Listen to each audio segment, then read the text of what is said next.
How you doing, Sam?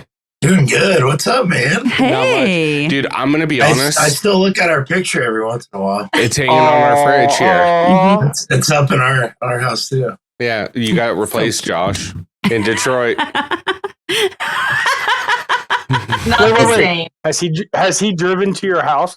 How dare you? No, but he did drive me back to my hotel and took Corrina to the big house. He did take me to the big house. That's a very far drive, though. It was a crazy drive. No, I mean the drive to your house from our house. Oh, yeah. It'd be way different than Josh driving to our house. Yeah, Ricky, that's a bit different. Corrina went up to me while you stepped away. I was talking shit. I played the Oregon Ducks fight song. She lifted up her sweater to be like, look, I'm still wearing support for my team and I'm wearing the blue shirt. Ain't that about a bitch? I win. Look, because I knew Sam was going to be on here, I wore the ZMP Detroit shirt. Nice. Yeah. But then at the same time, the Falcons are fucking killing it this season compared to what we normally do. So the Bears are trash, bro. Well, I could have told you that. Bro. We're so The who? It's tough. It's a hard watch. The only thing that's really redeeming about this season is fantasy. I don't want to talk about it. Fantasy's been fun, but not for me. I've just enjoyed watching Katie do well. She's actually like fucking killing it. She's, I think, in second place. And she's been fucking killing it all season. And I'm like, woohoo, go Katie. Like, it's her first time playing, so I'm happy for her. I was playing Katie a couple weeks ago, and Corrina's like, I hope she kicks your ass. I was like, did. whoa, you're my wife. What the fuck? I was like, I'm sorry, but I hope Katie wins. She didn't. All fair love, war, and challenge fantasy football. That'd be great. Dude, watching that fight, I just got really sad. God. It was kind of sad to watch. That was the worst fight I've ever seen. I was like, this is stupid. This is a waste of time. He's so old. He couldn't move.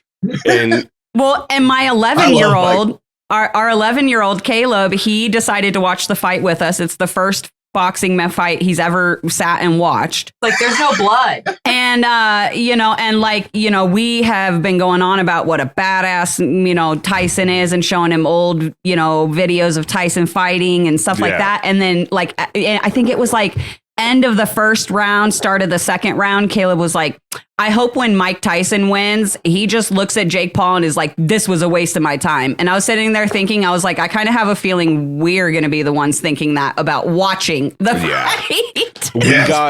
We got about halfway through the second round, and I looked over at him. I was like, this fight's over. And he goes, what do you mean? I said, Tyson's not the same guy he used to be. This fight's done. Yeah, he'd be knocked out by now. Yeah. So, you know what? But I heard he made $20 million for this fight, so good for him. It's how much he made. Wow, that's insane. For losing. He didn't even get hurt. Yeah, dude, that's what he made for losing. Could you guys have imagined what he would have made if he won? Holy shit. I'll let Jake Paul knock me out for $20 million. Jake Paul said he was scared of hurting Mike. Oh, God. Okay. Mike can take a punch. Yeah. But he's 58. And that's the thing. He's shuffling around out there. Yeah. You beat a 60-year-old Mike Tyson, so just calm down. It's okay. Yeah, dude. It's like that saying, by time you're old enough that you can kick your dad's ass, he's going to be so old you don't want to kick his ass. Yeah, you're just going to feel bad about it. Yeah. Thanks, Kyle. No. This is bad. Not an old man. Yeah. I'm glad when we had Luke, I was already in my 30s, because when that time comes around, I'll be real old. I'll be in my 60s. I'm like, no, you can just have this one. Oh, my God. Are you okay? I'm just trying to make us even on the screen because you sit so far over. I'm trying to line us up with the thingies here, the thingies, because I usually sit right under the thingy, but you sit on the outside. So then when I do the split screens, it ends up being all uneven and weird. Now look at me, more center screen where I belong. There you go. Look at you. Hey. Okay, it's good. All okay. Right. Good shit. I think you guys are good. I think you guys are good. Your camera follows you, so you'll be fine. I don't think it's doing it. I think having a second person is making it not do that. It probably is because it doesn't know who to focus on. You should get a cutout of Johnny Bananas holding someone's foot and put it in the background. I actually don't fuck with feet, so that's the last cutout I'd have. But we actually do own 3 life-size cutouts, believe it or not, in this house. Yeah. Of who? Of what? Of who? One of myself. Oh my God. And my high school graduation cap going like this. No fucking way. That's amazing. Yes. And then Sam has Towley from South Park. Who's the other one? Oh, we have 4. And then we have Dale Earnhardt Jr. Nice. For our white trash bash. Fuck yes. Okay, I need a story time on why you have a full size cutout of yourself from your high school graduation. I want stories from the white trash bash. I don't want bows. I'm ready. Go. Me? Yeah, you're the only one with a cutout of yourself.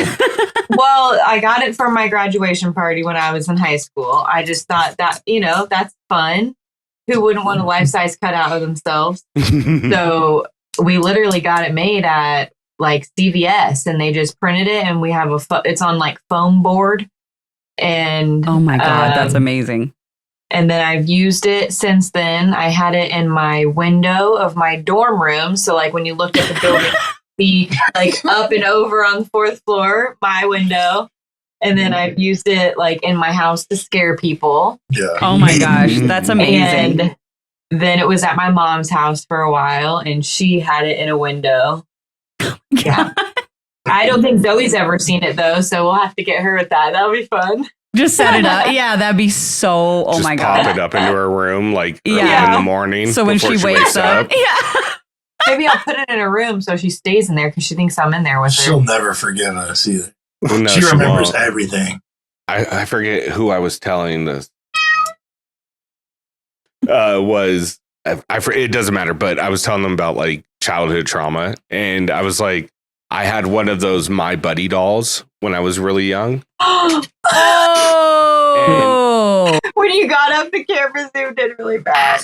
Yeah. That's amazing. So, yeah, I had one of those My Buddy dolls, and I was like 3.5, 4 years old, and my aunt showed me Child's Play. And my mom said within like 48 hours that My Buddy doll was in the trash. Yeah. I was like, fuck yeah. Fuck that. I'm good. You know who I was really scared of? Alf.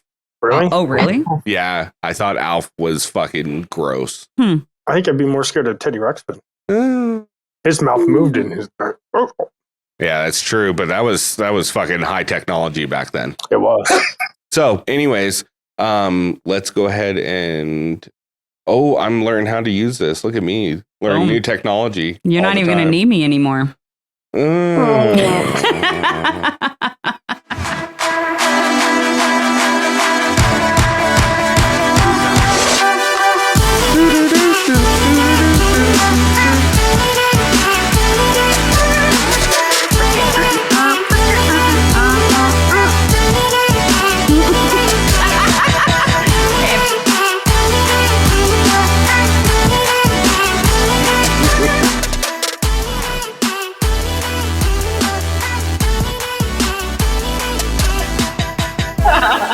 I don't know why I did the wave. I don't know why you went up. I was like, they were trying to make the chain through the...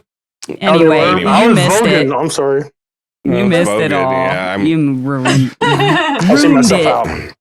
We wasted the good surprise on you.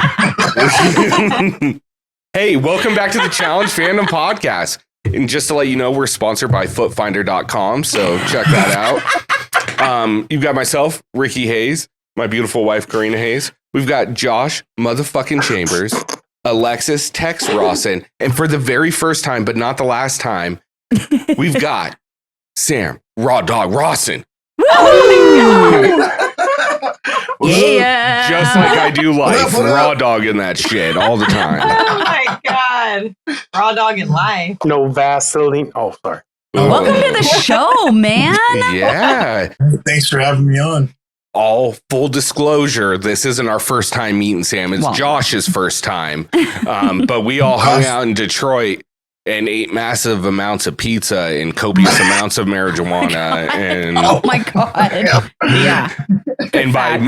And times were had. We almost died on a bike trolley. It was interesting. Alexis and Sam almost died multiple times. Yeah. That's that weekend.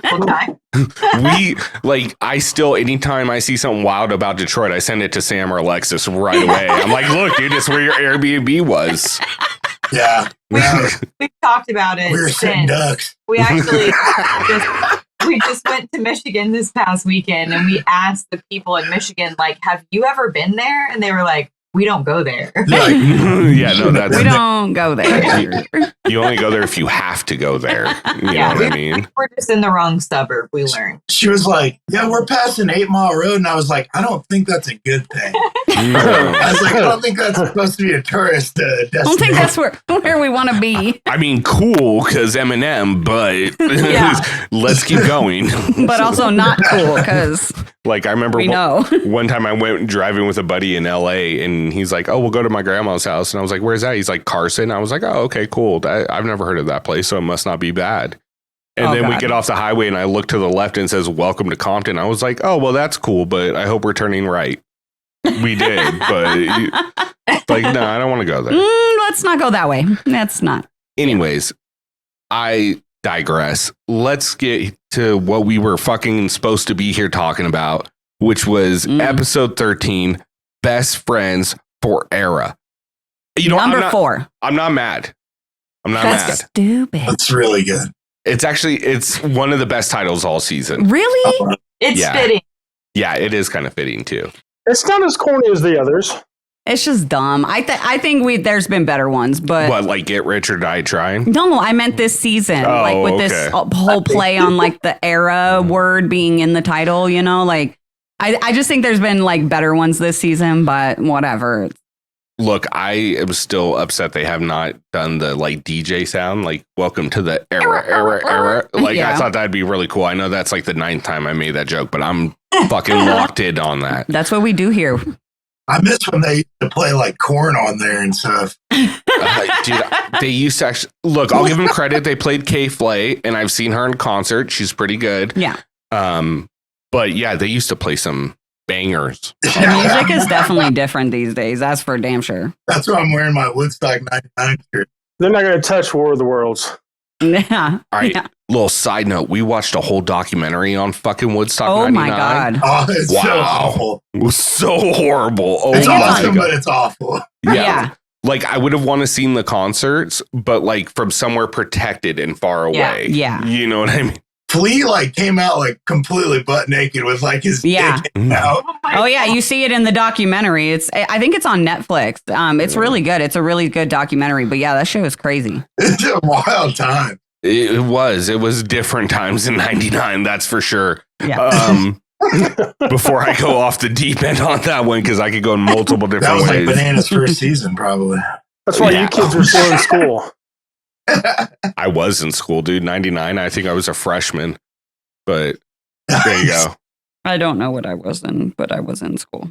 Let's not do math. Let's do the challenge. Real quick before we get into this, what did you guys think of this episode? Did you like it, not like it?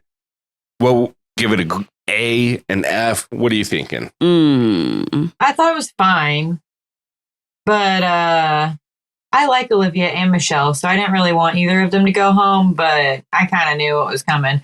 And I also feel like I know what's coming after this, too. Yeah. What about you, Sam? Yeah, I like that group is getting kind of broke up now because I want to see the gameplay get a little bit more intense. I hate the whole friendship element of it now, but I guess it's all part of People's Alliance. But I thought it was a pretty good episode. I think it showed Bananas just pulling some shit again, like he always does. I do agree. I think we saw a very throwback Bananas. You know what I mean? Oh, we've been for a minute. Yeah. He's just, I don't know. He's definitely different this season. And I think I wrote this on a Facebook post thing that was talking about Bananas and in one of the challenge groups or whatever. And I said, I was because he was I'm fucking sick of Bananas is what the post said. And I was like, look, I will give him credit because he is literally bringing all of the entertainment this season. Like if you remove Bananas from season 40, it's boring as fuck. Yeah, he's like a producer on the show. But however, at the same time, like also you are fucking annoying. Stop talking about yourself, please, just for 5 seconds. Just do you think 5 of them. Do you think sometimes he refers to himself in the third person? As Bananas? Just for sure. What would you give the grade? Grade? I'd say, I don't know. I'd say about a B. I give everything a B. No, I don't. I give good episodes an A and I give meh episodes a B. Look, it was a good episode, but there wasn't anything like, I didn't feel like there was any like substance really. It was just kind of a mess around episode. We got all the weird feet shit. We got a bunch of silly little stupid fights and then, the elimination was all right. The daily was all right, but I had problems with both of them, which we'll get into later. But it was still an all right episode. Like I'm not going to say it was a bad episode, but just compared to like other ones, I didn't enjoy watching it as much. Okay. Josh, what do you think? I give it about the middle of the road as well.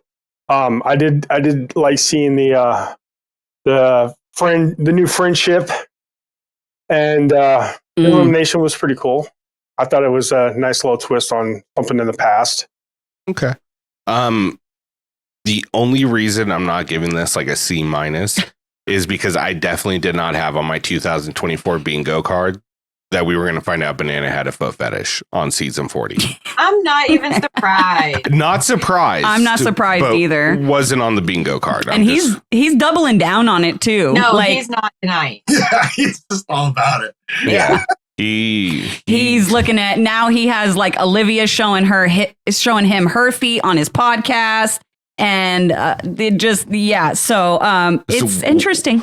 One of you girls is going to have to send Bananas a foot pic if we want to interview him. I'm just putting that out there. Oh, we got video. It's on Katie. I don't have pretty feet. On my feet, so all right, I'll do it. I'll do it. I don't care.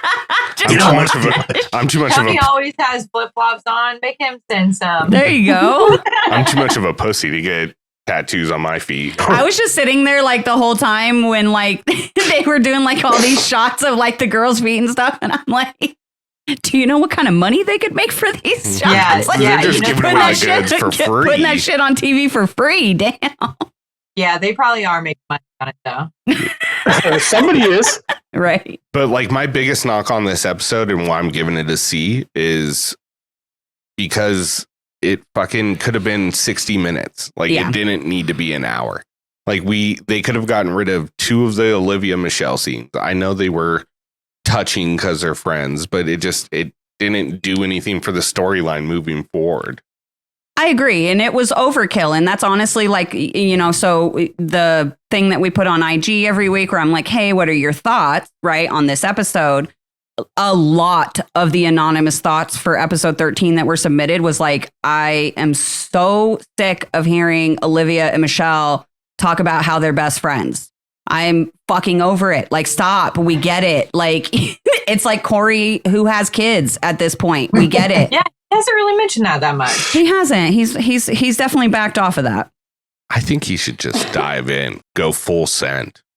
What? Tell us he has kids all the time. Oh, I got confused there on what you were talking about. I'm talking about Corey and Bananas now. Okay, because we were talking about Michele and Olivia. No, I was talking about like, and then you guys said Corey hasn't really said it that much. Sorry, we have to recap our recapping of the conversation. But I do have a question for you guys, though. Did you think that Evelyn foreshadow in the picture was going to play a bigger role later in the episode as far as like her talking about giving it to Kellyanne because they were best friends? What was that, on the runes? Ruins, yeah. On the runes. Runes? The dunes and the ruins?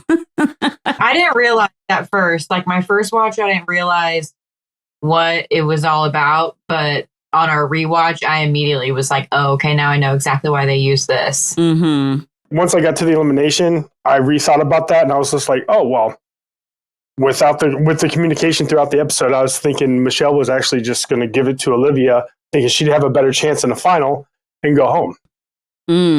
I thought that's what was going to happen. I agree 100%. Yeah. I thought that was a good possibility, but I didn't know which way it was going to go. But I thought, first of all, as soon as seeing this opening scene, I knew that Michele and Olivia were going against each other. And then I assumed that one of them was going to, quit somehow or give it to the other one or just like not fully, put their all in or like whatever. But I don't know. I mean, yeah. She swears up and down she didn't. So I don't think she did. I don't think she did either. I really don't think that she quit. And not on a word puzzle. Yeah, Michele is gonna beat Olivia in a puzzle 9 times out of 10. I feel like that's just what she does. Well, and everybody was saying like Michele does crossword puzzles all the time for fun there at the house or whatever. So I don't think anybody was really, going to beat her at something like that, or at least very few people would have had a shot at beating her because like crossword puzzles like that aren't easy. And there's some foreshadowing too. Well, and think about the note that Devin left. It was in a crossword puzzle. Oh, it was, and he told her he loved her for the first time. Yeah. Oh. We're still talking about that moment. I thought Olivia saw Theo hanging out with Naya down there, and she's probably like, fuck it, I'm out. Yeah, I'm gonna go hang out with my friend and my dude. Well, she even said like if she wouldn't have gotten out right there, like say she beat Michele, her and Theo wouldn't have hung out and went to Bali and then gone to London and all of that. So it might never been what it is now. Yeah. Oh my God. What? I just had a realization. Oh, let's see. Nope, I can't do it. I know you same, right? Same. All right. Damn, that's crazy. I can't say it on the show. Okay. I mean, I can say it and cut it, but then might fuck shit up for Sam and whatever. Well, okay. I already told Sam. Oh, you did? A few moments later. Thanks. Anyway, yeah, that was just like ding, a little light bulb went off as soon as you said that. I was like, oh. Yeah. All right. So, I didn't catch this. Corrina caught it on her watch. Did you guys see Bananas break the fucking front door when he came in?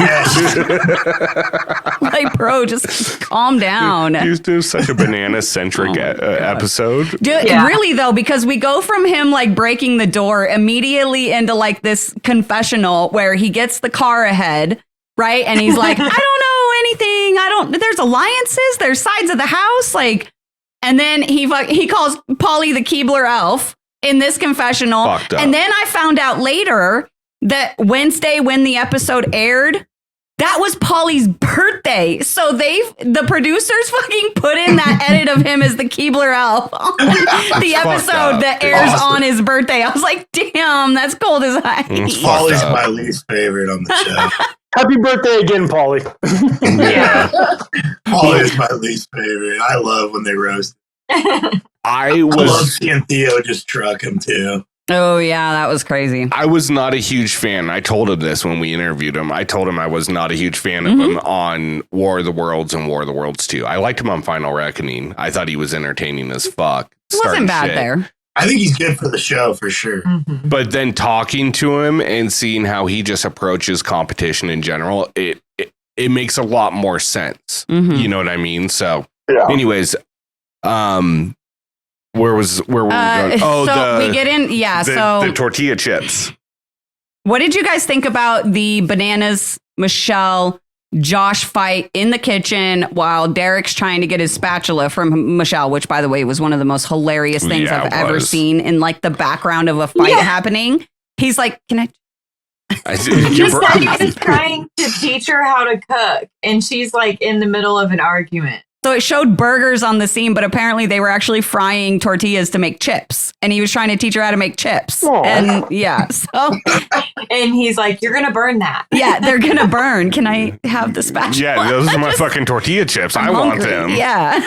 So I don't understand why the kitchen in their house is like at a slope of the roof. Thank you. Yeah, it's like so did you see them? Convenient part of the house ever. They're like always hunched over and like what would be your attic space. Like, yes. It's because the house isn't a real house. It's a fucking movie set. And that's not a real kitchen. It's probably just like the attic or something. A place where they put a bunch of fucking hot plates and fridges. Yeah, exactly. But it's like a catering. It's like a catering shelf. Exactly. And I was thinking the same thing when I saw Derek standing there. I was like, dude, they gotta like fucking bob and weave in the kitchen. Bob and weave, bitch. Bob and motherfucking weave. Like in the kitchen just to make food. Like I would be so irritated. Oh my God. So I did want to talk about this fight a little bit because I just feel like it was so fucking stupid because 90% of it was, why can't Josh root for who he wants? I'm not trying to fight with you, Michele. I'm not trying to fight with you. Stop talking to me. I'm not trying to fight with you, Michele. I know. She's like, then stop. And then she continues to argue with him. I was like, can we both stop this? Look, I get it. And I think we touched on this a little bit last week when the fight originally started with Michele and Josh in the elimination and Michele being upset because Josh was cheering for both sides, both Bananas and Theo. I get where both sides are coming from, you know? I get why Michele is upset because like, I get why Josh is like, oh, you know, I don't want to have to choose sides. But like at this point, you're kind of at a point in the game where you have to pick a side. Yeah. And, you know, I mean, you're past that point. But like now it's time. It's been time, you know. And so I get her frustrations, but I also get Josh's side, too. Like Josh is nowhere near the first person and nowhere near the last person to cheer for both people in the elimination. You know what I mean? So, well, I think Kylan said it best. He said Josh can be friends with everyone, but he can't be in an alliance with everyone. The quicker Josh realizes that, the easier his time will be. Right. And it's super accurate. Like he's a victim of his own success, and you can be friends with everyone, but at the same time, you're playing a game for $1 million. You got to be a little bit cutthroat. Mm-hmm. True. Because he's part of Rachel's Angels, but he's still gonna fucking play with Tori all the time. You know, who's the opposite side of the house. So does Josh have pretty feet then? Like, I don't know. Cara I wonder. I'm kind of wondering if it's like a qualification thing. I don't know. Anyway, I thought it was funny that Bananas called out Cara's feet, and then Cara was like, "I have bunions on my feet." Poor bunion girl. I say something about Rachel. What were you gonna say, Alexis? Sorry. Oh, well, in that scene with Rachel in there, Sam was caught by Rachel's outfit. What? Do you guys remember what she was wearing? No, I didn't even catch it. It just looked like she got like an atomic wedgie. Because she has like this. It's like a bodysuit, but very high and like very high cut and very low pants. I did see that. Now you does say that. Yeah. Okay. It's like her go-to this season, I think. I want to try that style. That was her go-to back in 2003 as well. When we dress up as challengers, Rick, you can do that one. You can do Rachel, and I have the perfect thing for this. Ironically, yesterday when I was scrolling on Instagram, yes, that's exactly how I scroll. Cook. Anyway, rolling on Instagram, and then I kiss the space bar. Anyway, Gesundheit. Okay, we got to stop with the Dane Cook references. Okay. No, we don't. No, I mean like right now, so I can move on with my story. Or it's going to become a vicious cycle. So I was scrolling on Instagram. This ad came up. They now, pay attention because this is for you. Facebook ad. They now make bodysuits for men that snap right down, just like ours. And I was reading the comments on this fucking ad, and it was some of the comments under this fucking men's bodysuit ad was hilarious. Oh my God. They were like, could you just imagine like a dude just like leaning over and whispering in your ear being like, unsnap me. Oh my God. Can we get in with the podcast? Like, I can't do this. I'm going to be honest. Nothing screams no like a giant male onesie. I'm just going to put that out there right now. Bodysuit. I feel like that has like snap your gooch written all over it. That That was my thought. I was like, how is that comfortable under there? Like something about Mary vibes. Look, I just something about like that, those snaps down there and the amount of poop particles they're gonna have on them from just busting ass. You guys are disgusting. I'm gonna be honest, that's real.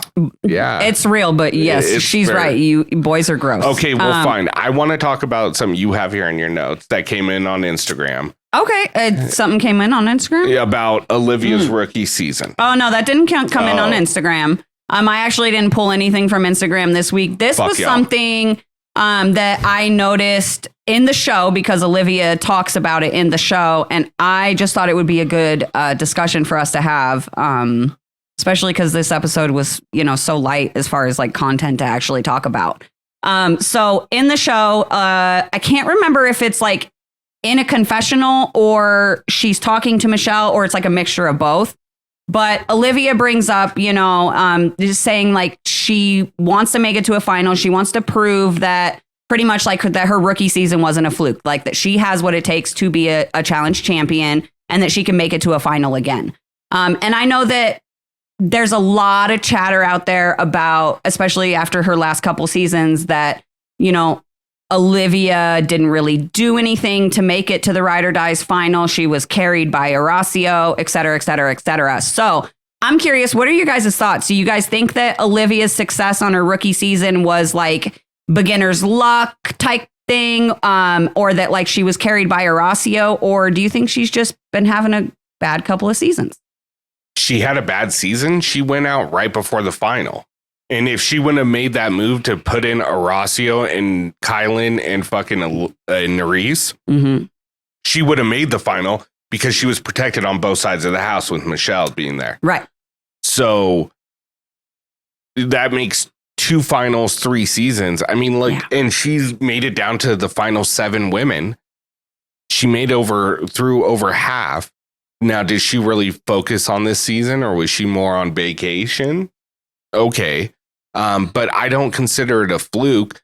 And I mean, I know the argument. Oh, well, you had Horacio with you, who's arguably one of the best competitors we've seen recently. Okay, but Horacio could have done his part in all those eliminations. And if Olivia didn't do her part, they still don't win. Right. And that's one of my things too, especially that double-decker one. Yeah. She had to beat Raven. And from what we've seen, Raven's no joke. Yeah.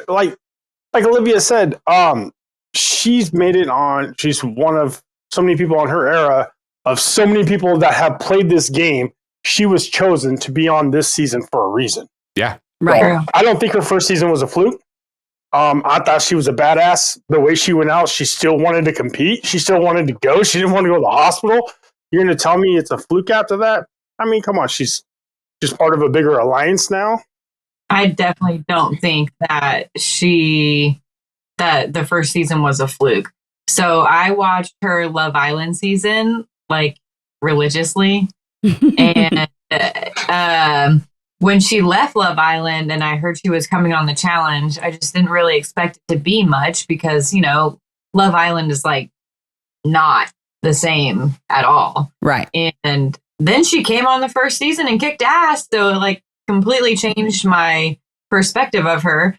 And then like her being raised in Alaska, I know it's like not a personality trait, but it kind of is because it's different there. Like you don't have daylight. Like, yeah, you just like always tell stories about like hard shit she had to do with her dad, like ice fishing and like killing animals and shit. So, she's definitely more of a badass than me. Yeah. Right. and I don't like to bring up other podcasts too much, but Bananas had Olivia on, and I just wanted to talk about the fact that she showed him her feet, and he called them some Alaskan elk steaks. Oh my God. And that just reminded me that I wanted to thank our other sponsor, farmersfeetonly.com. Thank you guys. You don't have to be lonely with farmersfeetonly.com. Oh my God. So we're just going to have like feet cutouts all over this episode. And that's a good segue because this next scene is... Well, hang on. I still want to give my opinion on the Olivia thing. Wait, there's really quick, because there's one thing that wasn't said that I just want to add on. Okay.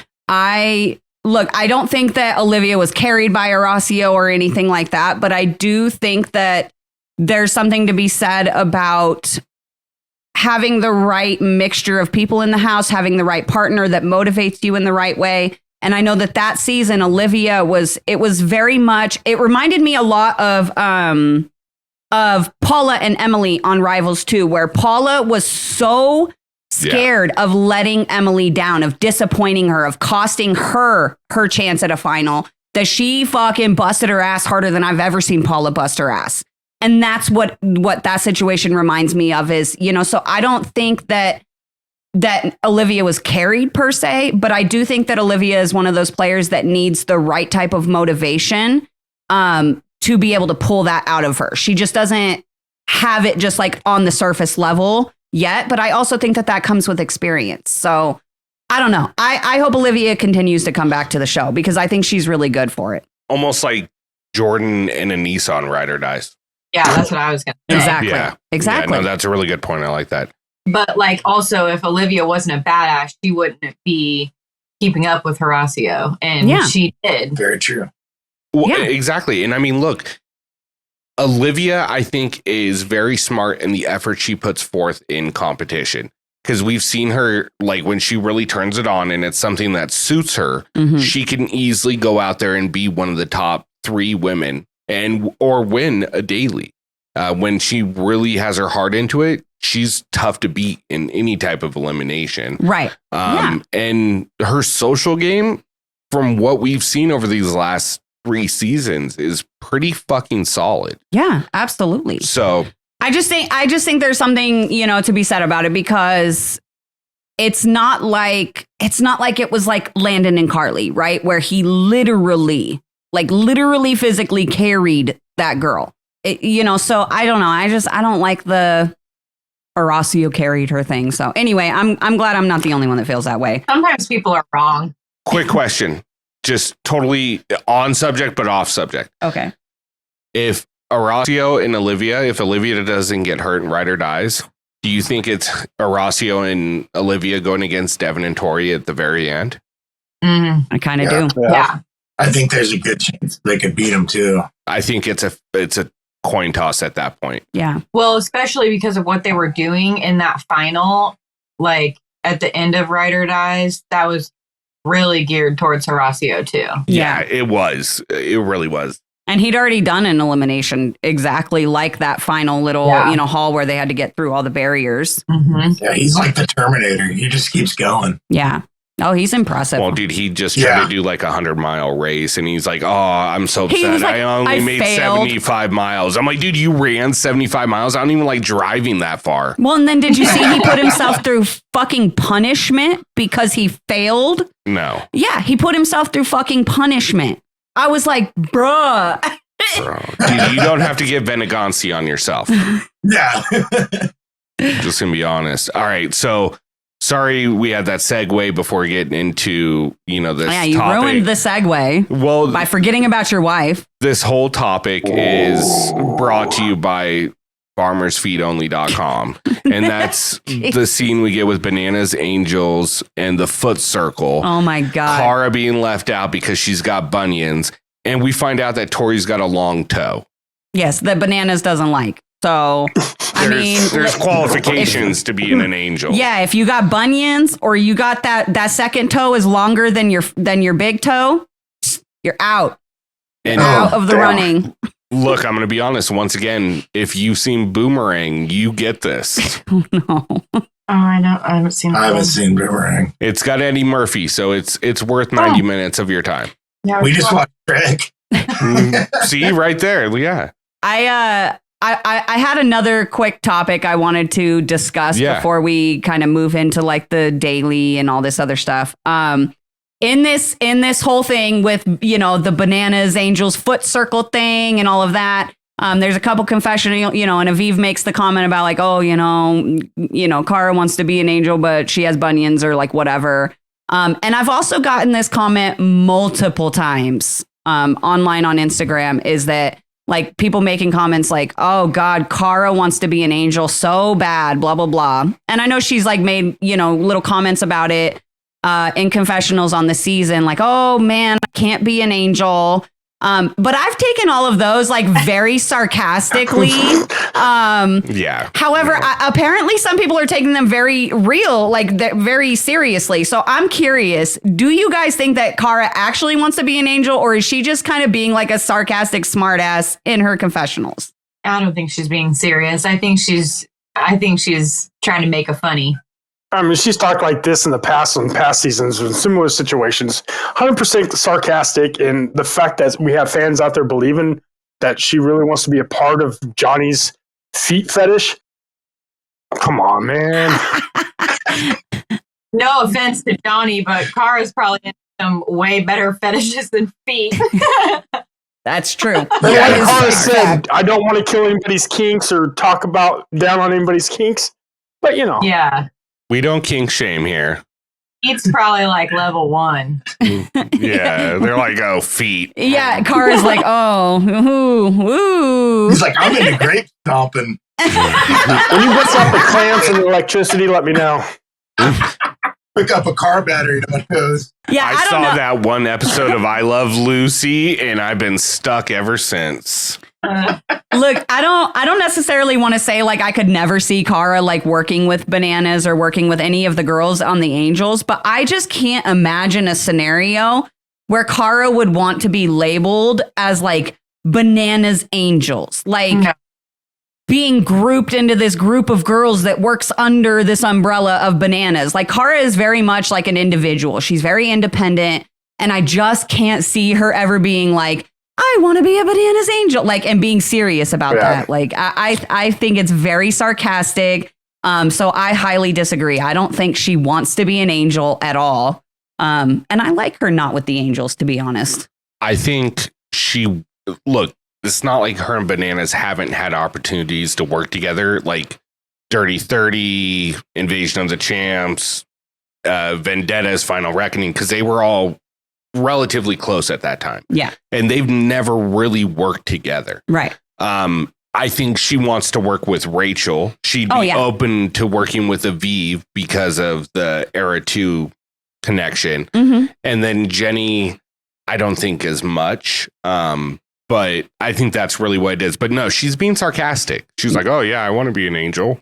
Yeah. Oh, darn. I guess I can't be in, like, that's how I take it. Just like, oh, darn, just. Oh, shucks. Oh, yeah. I did kind of like the scene where they're all meditating. What was it?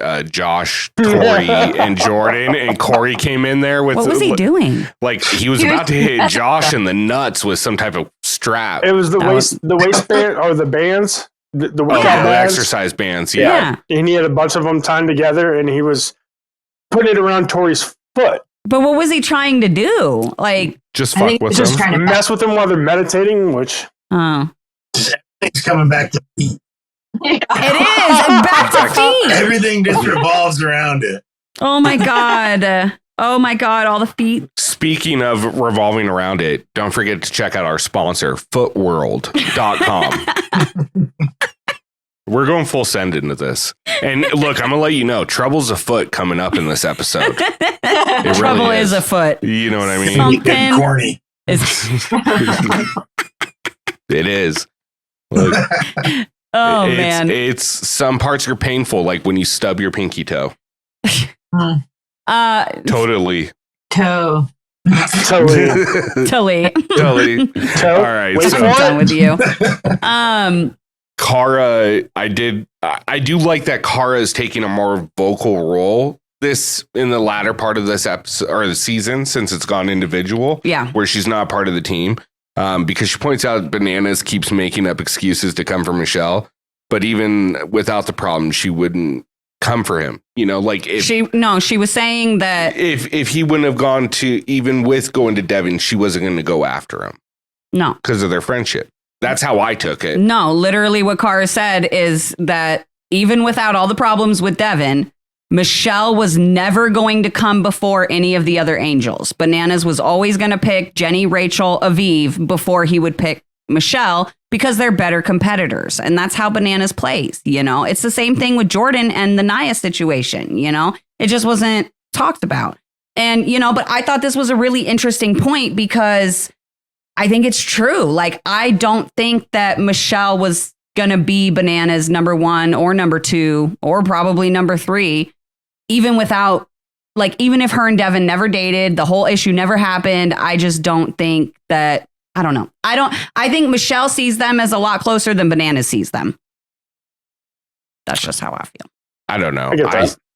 I see that point, but I also think it's a mistake because I think Michele reads the game better than majority of people that were on season 40. Well, yeah, it's great to be able to read the game, but what does that do for you if that person can't win and keep you safe? You're gonna fill one of your top spots with someone who has very low chances of actually winning and keeping you safe. That's not accurate because if you win dailies, you don't pick the targets. If you go into eliminations, and Michele has gone into eliminations and has won 3 in a row this season. I understand. So and they weren't in a row, but yes, I understand. Well, 3 consecutively. I mean, sorry, as far as this season. One of hers was way earlier when they were still in teams. If they weren't consecutive. Okay, sorry. I just don't want to be putting false info out there. I don't. Because then I'm going to get 47 messages about it that I got to answer. If I'm wrong, write Tony about it. At Biodumper. Yeah, on Instagram. Tony. Yeah. But my thing is like, so she has had the power to make the decisions, and it would make more sense to want to work with her, in my opinion. Yeah, but at that point, he already wrote her off, the whole Devin thing.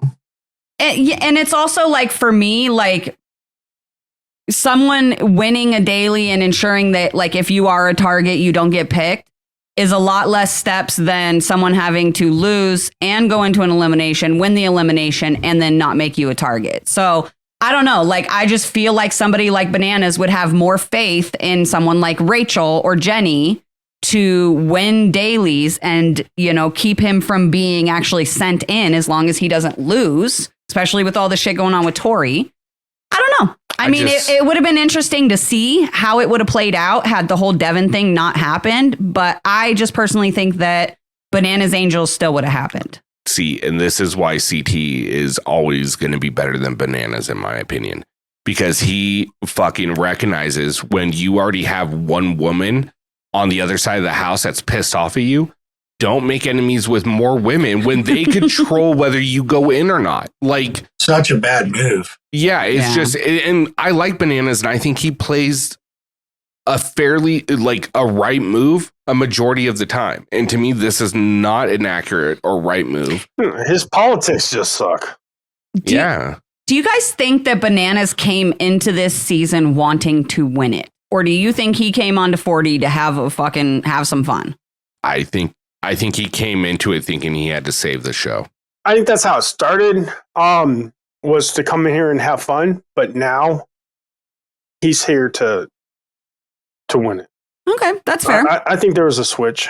I think he came in thinking that all of these ladies that he's like had friendships with outside of the show, like, for example, he met Michelle's family. So, like, in my mind, I'm like, oh, I bet her mom loved Bananas. I can see him being like, oh, moms love me. And then, like, he probably thought, Michelle's going to have my back. And then what does Michele do? Start dating fucking Devin. And apparently there was all kinds of issues even before the show even started with Devin and Bananas. So I don't know. It's a mess, but a little bit of me wants to know what it is, but we can talk later about that. We'll find out later. I did like seeing that Corey's constantly working on expanding his, like, alliances or deals with other women in the house. I think. Who does he even have? He doesn't really have anyone, right? He's got Rachel. He's talked to Rachel, and that's like all we've seen as far as the women. I know Tori now, but I'm saying before that, like, this whole time, like, Corey hasn't really had, like, any of the women working for his side or helping him out or anything. He's known as the Widowmaker. Who wants to work with him? He's been pulling his best CT impression and just kind of push it back into that shrubbery. Yeah. Just, you can't vote for me if you don't see me. That's true. He's like, yeah. He did. See, right there. I found it very interesting that, I mean, I don't know. I find it interesting. I don't want to say in a good or bad way, but I find it interesting that Tori is sticking tough by Josh and not really willing to move Corey into that number 2 spot, even after all the bullshit. And I don't know, man. And especially after what we see later in the club scene. Yeah. I even wrote it like that in the notes. So you have to read it like that. The club. The club. In the club, we all in the club getting. So I don't know. Well, how much do you think Tori hangs out with Corey outside of the show? Like, None. He's got a kid, he's got kids. No, yeah. Josh is out there in Nashville hanging out with her. They're out there partying. I get it. Corey's filming another show. Yeah, and it's like Corey, he's got so much other stuff going on, I'm sure.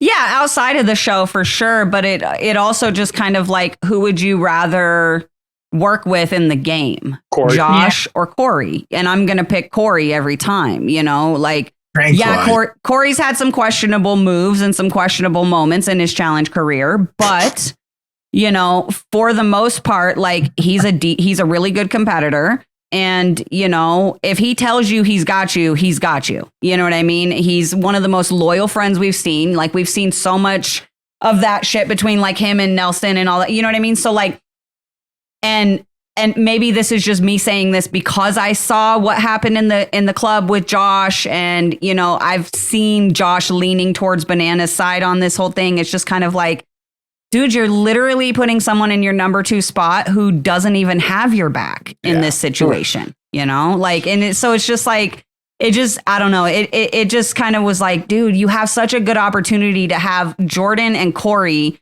like as your 2 guys. And that's a solid setup. Jordan, Corey, and Tori all working together. You know what I mean? Throw Cara in there. That's a fucking team. If Josh gets past his hero worship of Johnny Bananas, he'll become a better player. So here's my question for you. And this is how I kind of rationalize what Tori's doing. If you were on the challenge and so was Katie, and you had the opportunity to work with her or Rachel, who are you picking? Be honest. I mean, it depends. Like, it depends on the situation, because first of all, that's totally different. That's totally different. Let's say money's not an option. we have plenty of money here at home. You don't have to worry about winning. You're doing it for the experience. Would you rather do it with Katie or with Rachel? Okay, but what I'm saying is that's different. How? You guys are friends. Josh and Tori are friends outside of the house. But they are legitimate friends. I understand that, but in the construct and the format of the game, that's different. Now, if you wanted to ask me about 2 or 3 different men, then I would answer your question. But asking me about who I'm going to be friends with and who I'm going to work with, who literally can't affect me in the fucking game at all, that's not the same situation. So, Rick, let me put it to you like this. Corrina's saying, I have Rachel here, Katie here. Show me what you've done in the challenge, and I'll pick you. Sorry, I'll put it to you that way. No, what she's really saying is it doesn't matter because the format of this season's women don't affect you. Yeah, the women don't affect the women. What she really wants me to say is if she had the chance to pick between me or Jordan to work with, so she can tell me Jordan. Jordan. Yeah. I love you, but Jordan. What about Josh or me? Josh. Would you work with Josh or would you work with Chambers or Martinez? Get it clear. She's struggling with it. Oh, I'd work with you over Josh. Okay, well, at least I still got that. No, I'd work with you over probably most people because I know we have good communication. And this podcast says differently sometimes. We just witnessed something totally different. Yeah. No, anyways, we digress. Let's get back into this. I do think that it is odd that Josh is so on the hero worship of Bananas. And I think that, yes, it is going to be a detriment to him in this game. Well, and I just think it's weird that like Tori went on this fucking war path with Devin, but like she's on this war path to get her Venegancy for Devin on Bananas. But Josh just gets off free and clear, even though he fucking had a hand in setting that path to happen, you know? So it's just like, I don't know. It's fine. It's fine. Whatever. Fine. Keep Josh there and leave Corey out to dry. What'd you guys think of this daily? 40-yard dash. I'm not mad about the name either. I wish it was more physical. Yes. 100%. I wish they actually like had to run into each other like they used to back in the day. That's what I thought. And I was like, what the fuck? They just kind of like all ran to the area. They picked up the balls and carried them. Nobody checked anybody. Nobody did anything except Jordan's doing parkour. It's like at this point in the game, I know these people want to get their hands on each other. They're probably like can't stand each other at this point. Hell yeah. And why not let them like go in there and just like smash into each other a little bit? Yeah. Agreed. So let me set the scene. All right. Same layout, the little 40 thing, whatever. Okay. But for the running portion in the trenches, when you're getting your puzzle pieces, okay, you split them into 2 teams. Okay. And you set up defenders in front of all the puzzle pieces, and you have to get through that defender to get your piece. Once you get your piece, you can just run it back up to your thing, and then once like your team has all their pieces or whatever, you all go individual, and whoever finishes the puzzle first or whatever wins.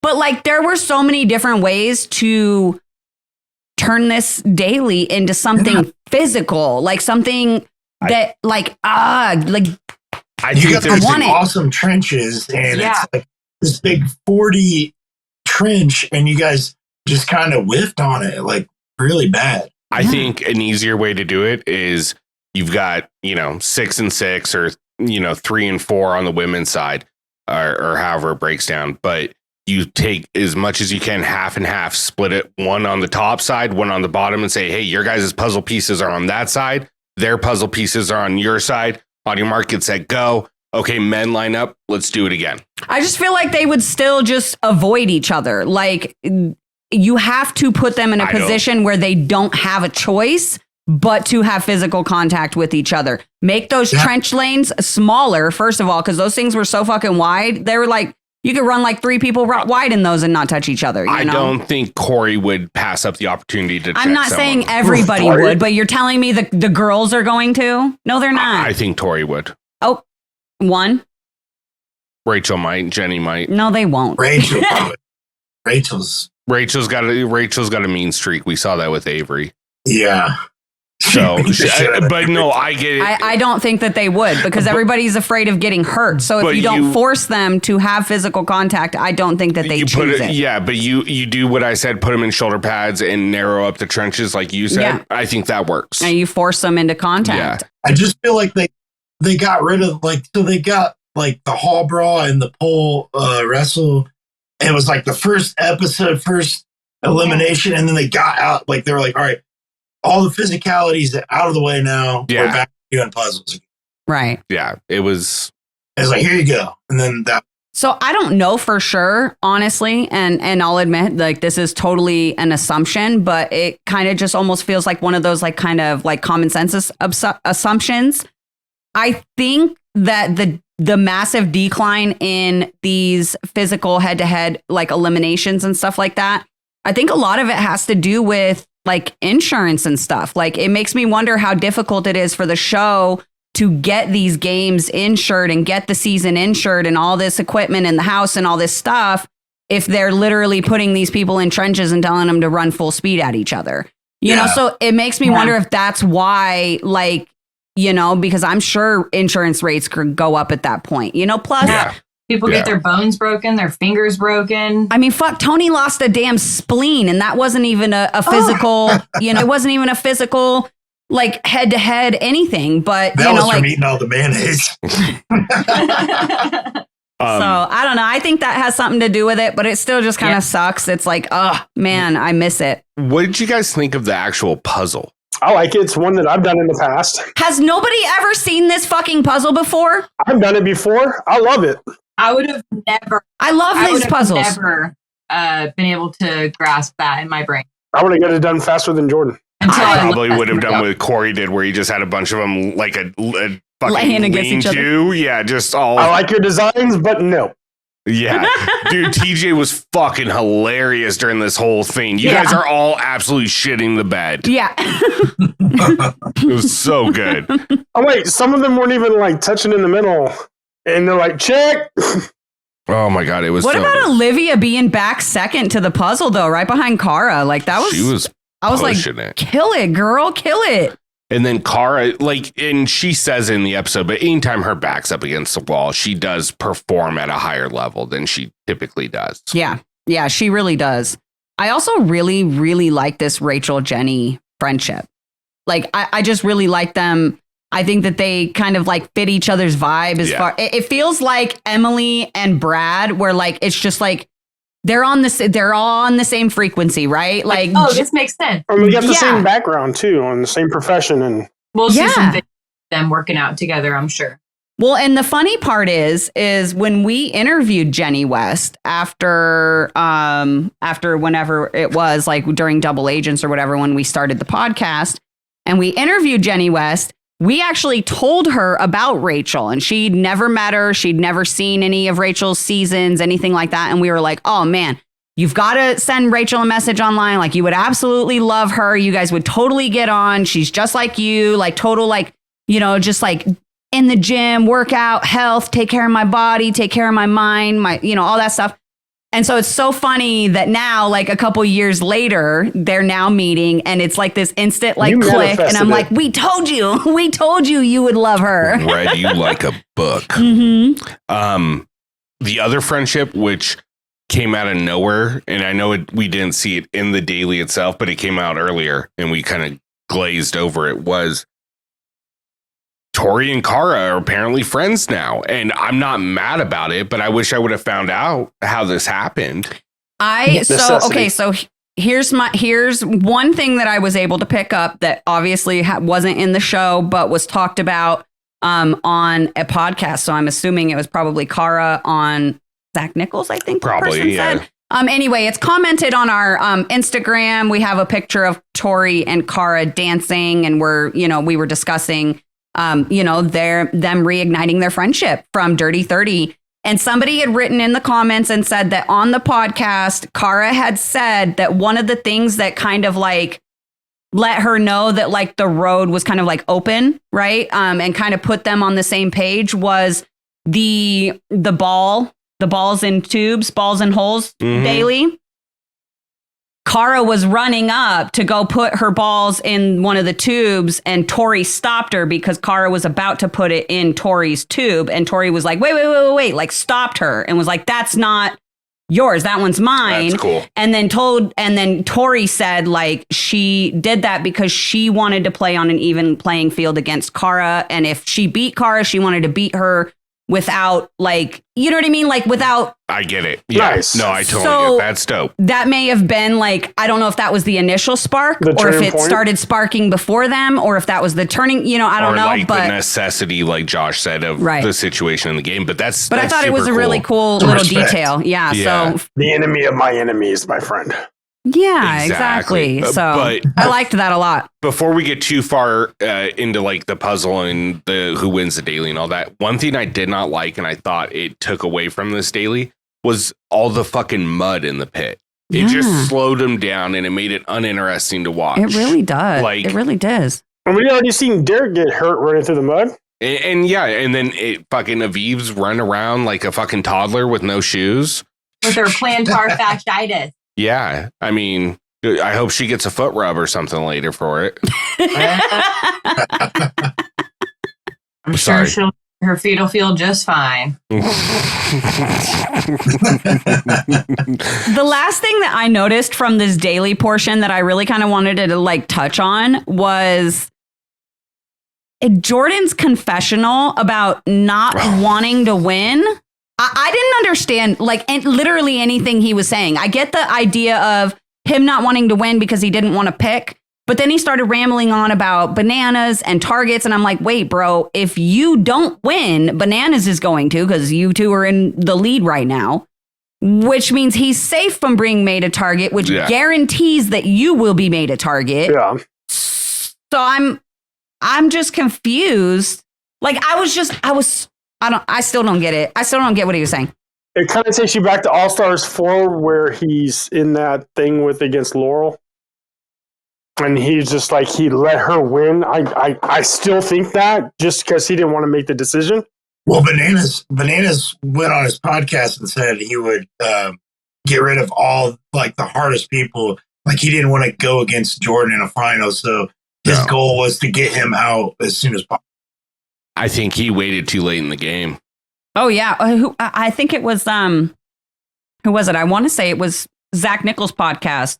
Actually had a clip out where they were talking about that. And they're like, at this point in the game, why would any of these women want to help Bananas get rid of Jordan? Because for all you know, he might be able to help you in the final. It might have been Mania, actually. I'm not sure. But either way. Shout out to both of them. Yeah, shout out to both. I did want to ask you guys, Michele has a confessional in here where she says she's like the most like Cara of anyone in the cast. Do you guys agree with that? Outcast wise, yes.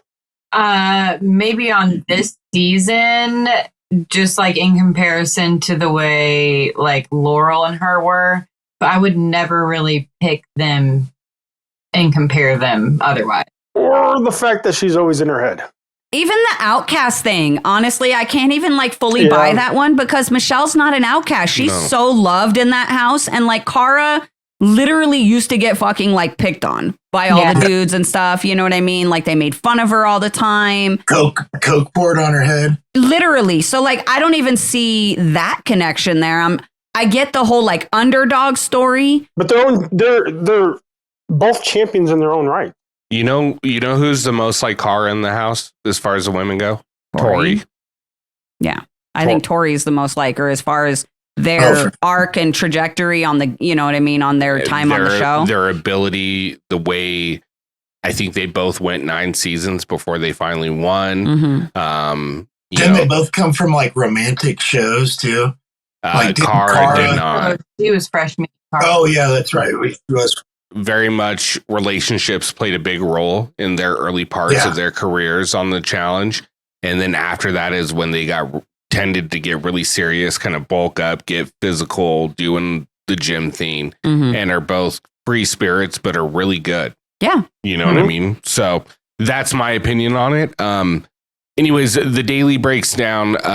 Jordan and Cara end up winning. So even though Cara is a target, she's automatically safe. And then Olivia, was she second or third? She was pretty close, wasn't she? No, it took her a while to figure that puzzle out. Quick.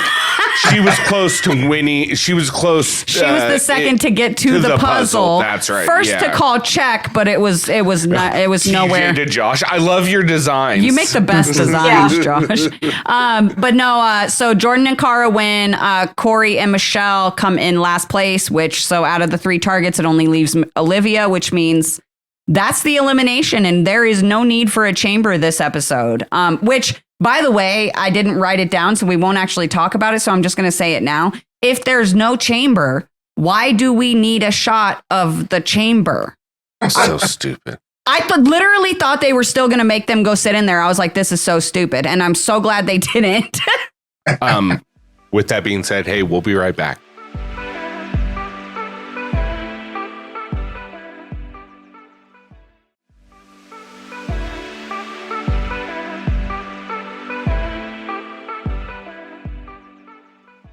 All right, and we're back. It's weird how that works. Camera tricks. So weird. So weird. Anyways, after the daily, we get into the post-daily scene, and it's a motherfucking bus scene. Bro, when's the last time we got a bus scene? Pasta Gate? Oh, good call. So, Final Reckoning? We did get the deleted scene There's a reason. of Theo and CT little bus. On the bus.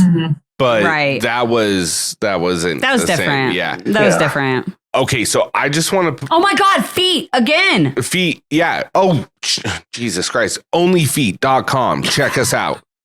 Use the sponsor code challenge fandom feet and you'll get 0% off. For 0%. 0%. You won't save anything, but you can try it. No, so obviously on the bus scene, we get Aviv and Banana is playing little footsies across the middle aisle. And Michele says, I forget the exact term, but basically, she says, can my foot join or something like that? Yeah. Or is this a party of two, basically? And Bananas freaks the fuck out. Like, literally freaks the fuck out. And I mean, look, you only get defensive like that if you're doing something you shouldn't be doing, in my opinion. Look, this is all I'm really going to say about this situation because I just don't have anything to say other than this. I don't really care what type of excuses people want to try to come up with. Like, you know, Rachel's confessional, like, oh, everybody here gives massages and takes care of each other. I'm sorry, but giving a back massage is fucking different than just casually playing fucking footsies. Barefooted on the bus. And first of all, it's fucking disgusting. After what you guys just did at the Daily, that's nasty. Ew! That's nasty. Aviv lost both her shoes. Yeah, she ran. Barefoot. She was barefoot. Yeah, bish. What? Motherfucker. Gross. But look, there's not gonna be anything that would convince me that Emily giving Darrell a back massage after he has his shirt on after his fucking elimination or whatever is the same as Bananas and Aviv playing footsies. And if it was my fucking husband, if it was Rick, those two situations would have extremely different reactions. Yeah, that's all I'm gonna say about that. We were talking about this, and I was like, what do you think I would say if you did that with another guy?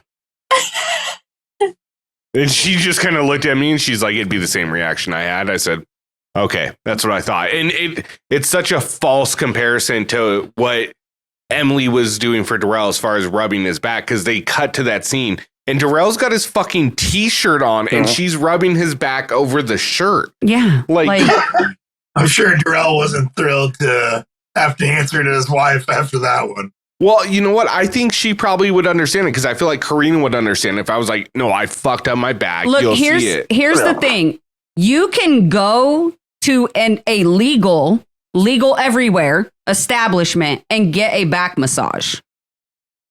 Tell me where you go to play footsies. Tell me where you go to play footsies. Carson City. You go to fucking high school and you play footsies under the table with people that you like. Okay? That's what footsies is for. Yeah. Michele is kind of childish though. She like brings up little things like that. And like she brought up the fact that Josh was cheering for somebody else in the last episode. It's like, she just knows how to kind of dig at you, I think, too. Oh, yeah. I want to take a different turn and be like, this is just innocent, childish BS. Because I've met Aviv. She's really awesome. I love you. You're really cool. We're friends on Facebook. But, you know, it's the whole, I just think it's like their whole thing of defeats touching and angels, a play on that just to maybe try and gross people out. Or it could have been something else. I would like to think it's the more innocent. I don't blame you for taking that point of view. I'm just looking at it from my perspective. And maybe there isn't anything happening. Maybe it is strictly platonic because we don't know. But it's just weird. If that was my wife, if that was my wife, I would have a lot of very, very serious fucking questions of what the fuck are you doing? Yeah. And I also just want to say for all the listeners. Is Aviv married? Yes. Yeah. Oh, and I do want to say this. Haven't seen her in person. Bravo, Johnny, because she is. I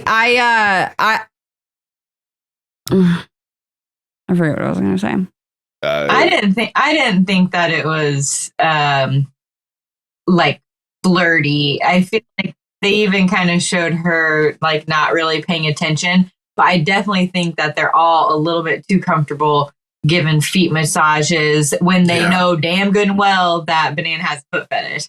If it was that, kind of takes it to the next level for me. If you know he's into it, too far. Yeah, And that's what I was, sorry, I lost my train of thought, but I got it back. So I want to say it really quick. I want to make this clear. I'm not necessarily saying Bananas and Aviv were fucking on season 40. I'm not saying that at all.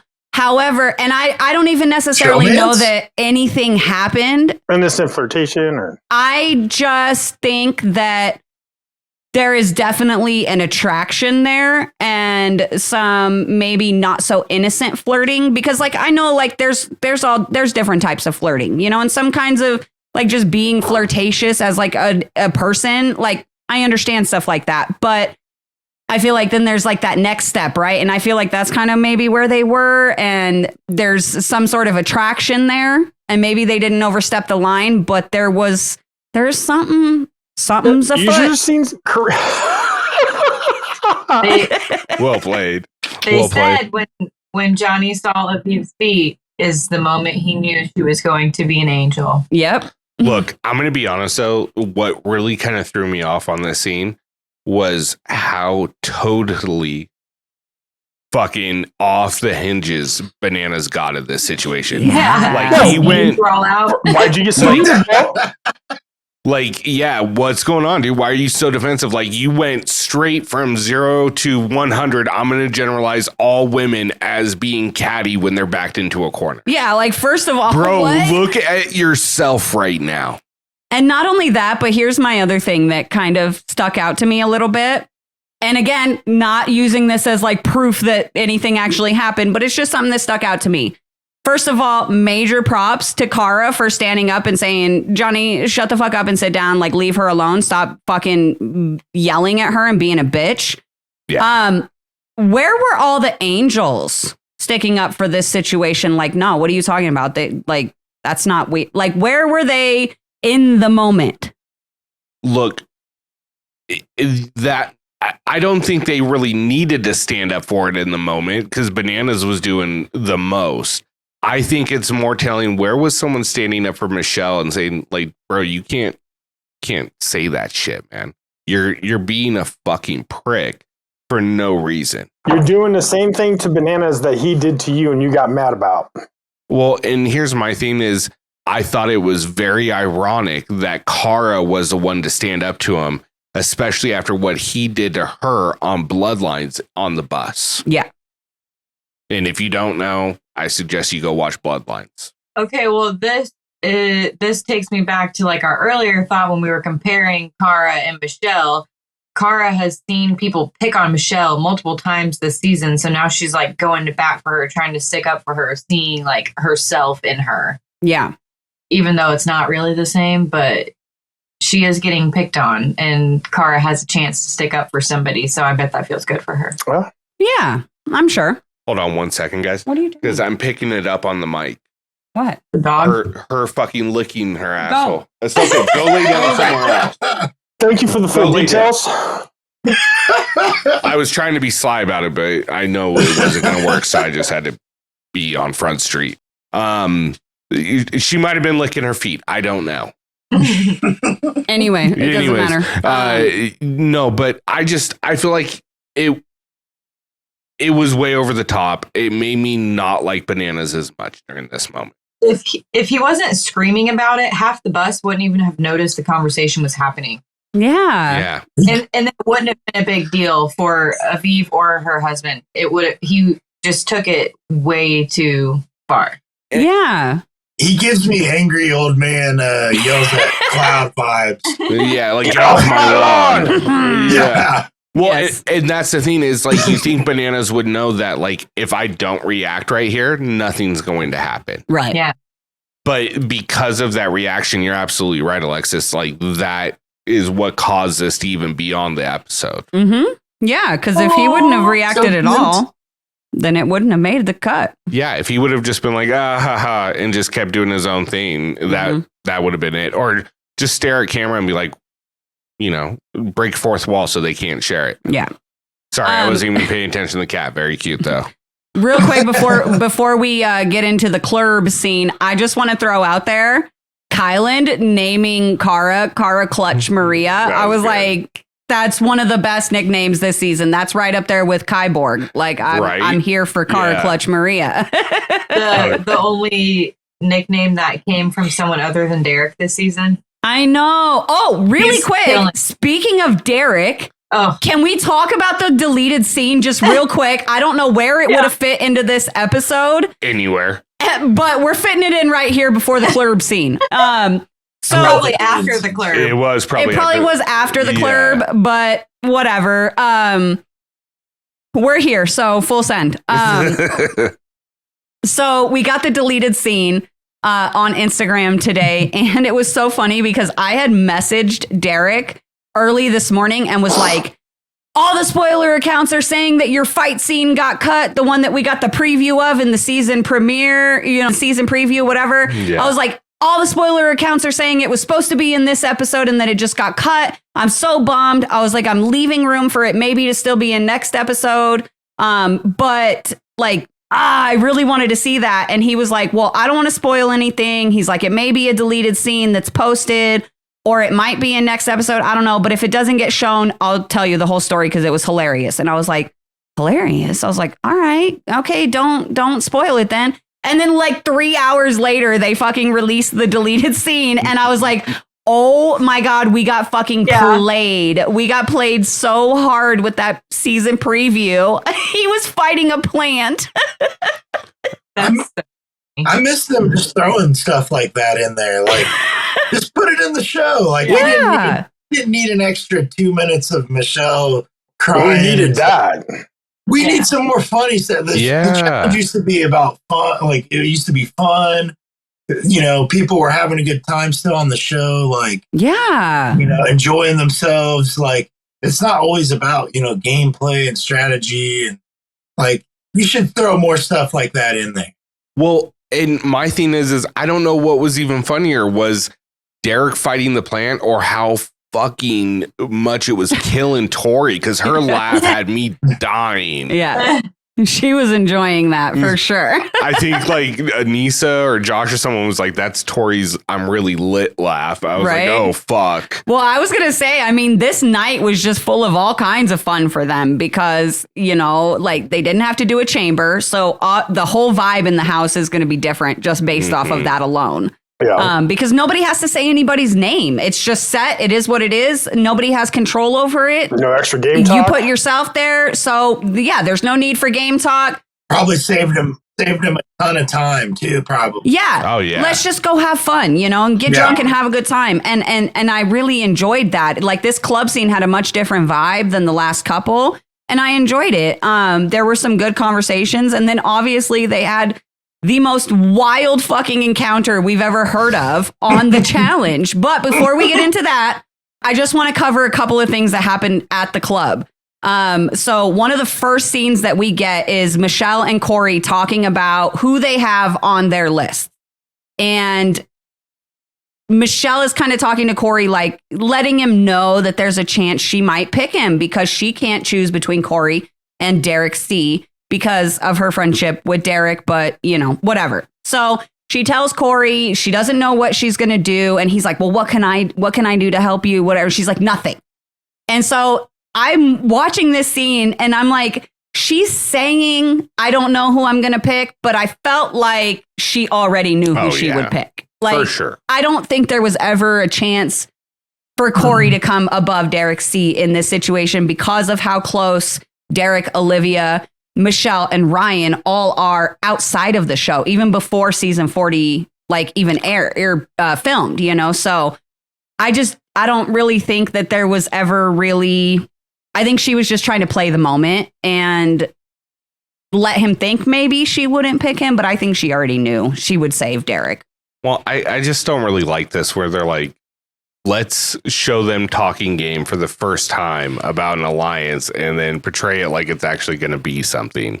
We're not fucking idiots. Like, we've never seen Michele and Corey in the same room talking game together. No. Once. No, we haven't. That's very true. But we've seen Derek and fucking Naya and Michele and Olivia and Ryan all hanging out in the pool, bullshitting, laughing, having a good time, doing the ladies of leisure or whatever. All in their thongs. Yeah, exactly. Yeah. Fuck, just rocking them cheeks. Cheeks and feet. And Corey's got the little 90s R&B glasses. I know. Oh my God. So good. Corey's got the 90s R&B glasses for sure. So good. Yes. Dude, I was going to say, they're not consecutive scenes, but we also get Corey and Cara. This one talking. I loved. I fucking loved it. I liked this one a lot too. Cara pretty much tells him she doesn't have anybody for her number one guy to work with and protect, and she wants to work with Corey. And this one was really interesting because again, we've never seen Cara and Corey work together or even work on the same side. Usually they're on complete opposite sides of the house. And I think that's what I'm really enjoying about this season is that I feel like while the targets are still pretty predictable because obviously the house is pretty split down the center, I feel like people certain people like Cara and Tori's been doing it, a bunch of people honestly, but they're more open to working with different people than they normally would. Because I'm honestly surprised that Cara didn't even though she doesn't really like bananas, I'm surprised she didn't just fall with, Rachel, Aviv right there with bananas in them, because that would have just been easy for her. Yeah. You know what I mean? But I like seeing her step out of her comfort zone and go try to work with people like Corey, trying to work with Tori. I liked seeing Tori kind of step out of her comfort zone and take a shot at take a massive shot at a massive player.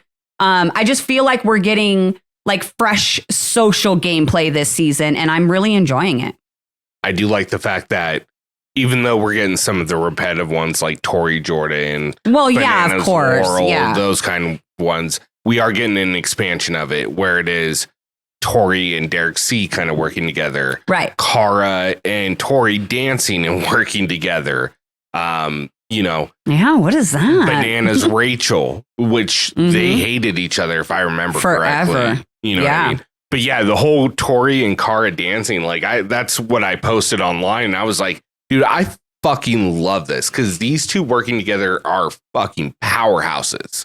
And I don't think if they really work together, people have a hard time dealing with that. I agree. And honestly, when's the last time that we had a powerhouse female alliance? Female duo, absolute powerhouse. I'm not talking Jenna Kayla. I'm talking actual fucking powerhouse players. When's the last time we had one for the women? Kellyanne and Paula.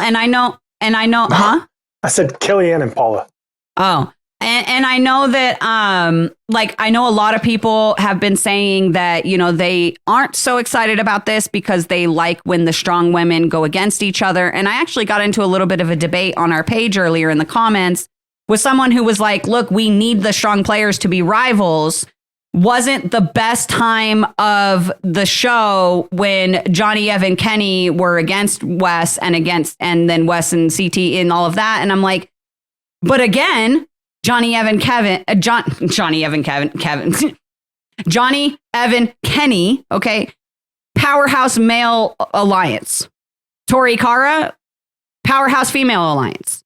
The powerhouse male alliance you're fine with, but the powerhouse female alliance you're not fine with and you want them to go against each other. It's just, and I'm like, look, and there's still another powerhouse female alliance on the other side for these two to compete against. It just feels very even. I don't want to see Jenny and Rachel versus Cara versus Tori. I don't want to see that. But I will watch the fuck out of Jenny Rachel versus Cara Tori. Let me see that. Let me watch that all day, so I like it. Look, rivalries are good, but alliances are good too. Yeah. You know what I mean? I like seeing CT working with Bananas or Bananas working with Wes. I think it creates a very interesting dynamic that us as the fans don't get to see that often. Right. So. Yeah, no, I agree. And then getting to see that before they got into an elimination with Bananas and Wes was awesome. Finally seeing them work together after all those years. But, we did lose some of the best comedy that could have been there too in Wes's final season. But it was also good to see that story end. Yeah. I do agree. All right, real quick, last big thing I think in the club scene that I want to talk about is Club. Aviv renaming the group Rachel's Angels, which is far more accurate.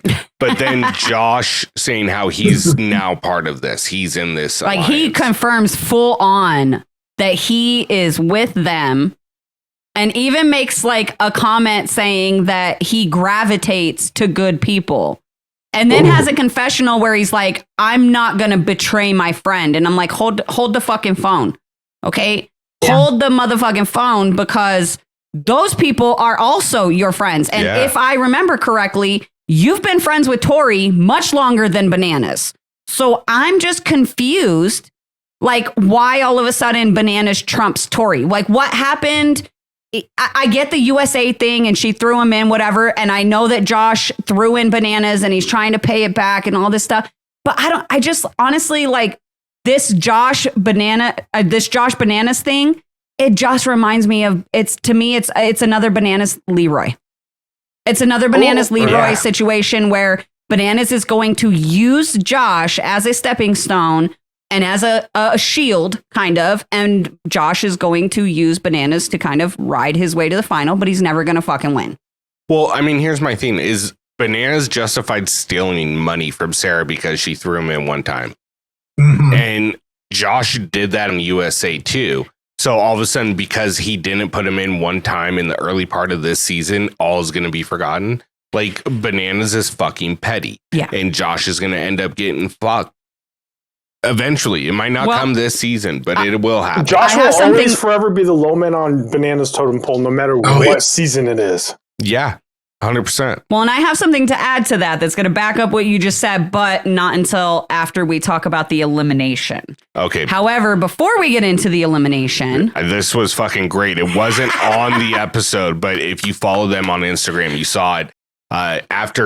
Since Naya and Theo were the last two eliminated, they were hanging out in Vietnam. Because Naya hadn't left yet. She was just hanging out, enjoying her vacation, spending some extra time in Vietnam. She hadn't left yet. So then Theo gets eliminated and they end up like hanging out and whatever. And then go ahead. So they decide that they're going to crash the bar scene because they know what night they're going to go. And they know they only go to one or two bars, and they go and check it out.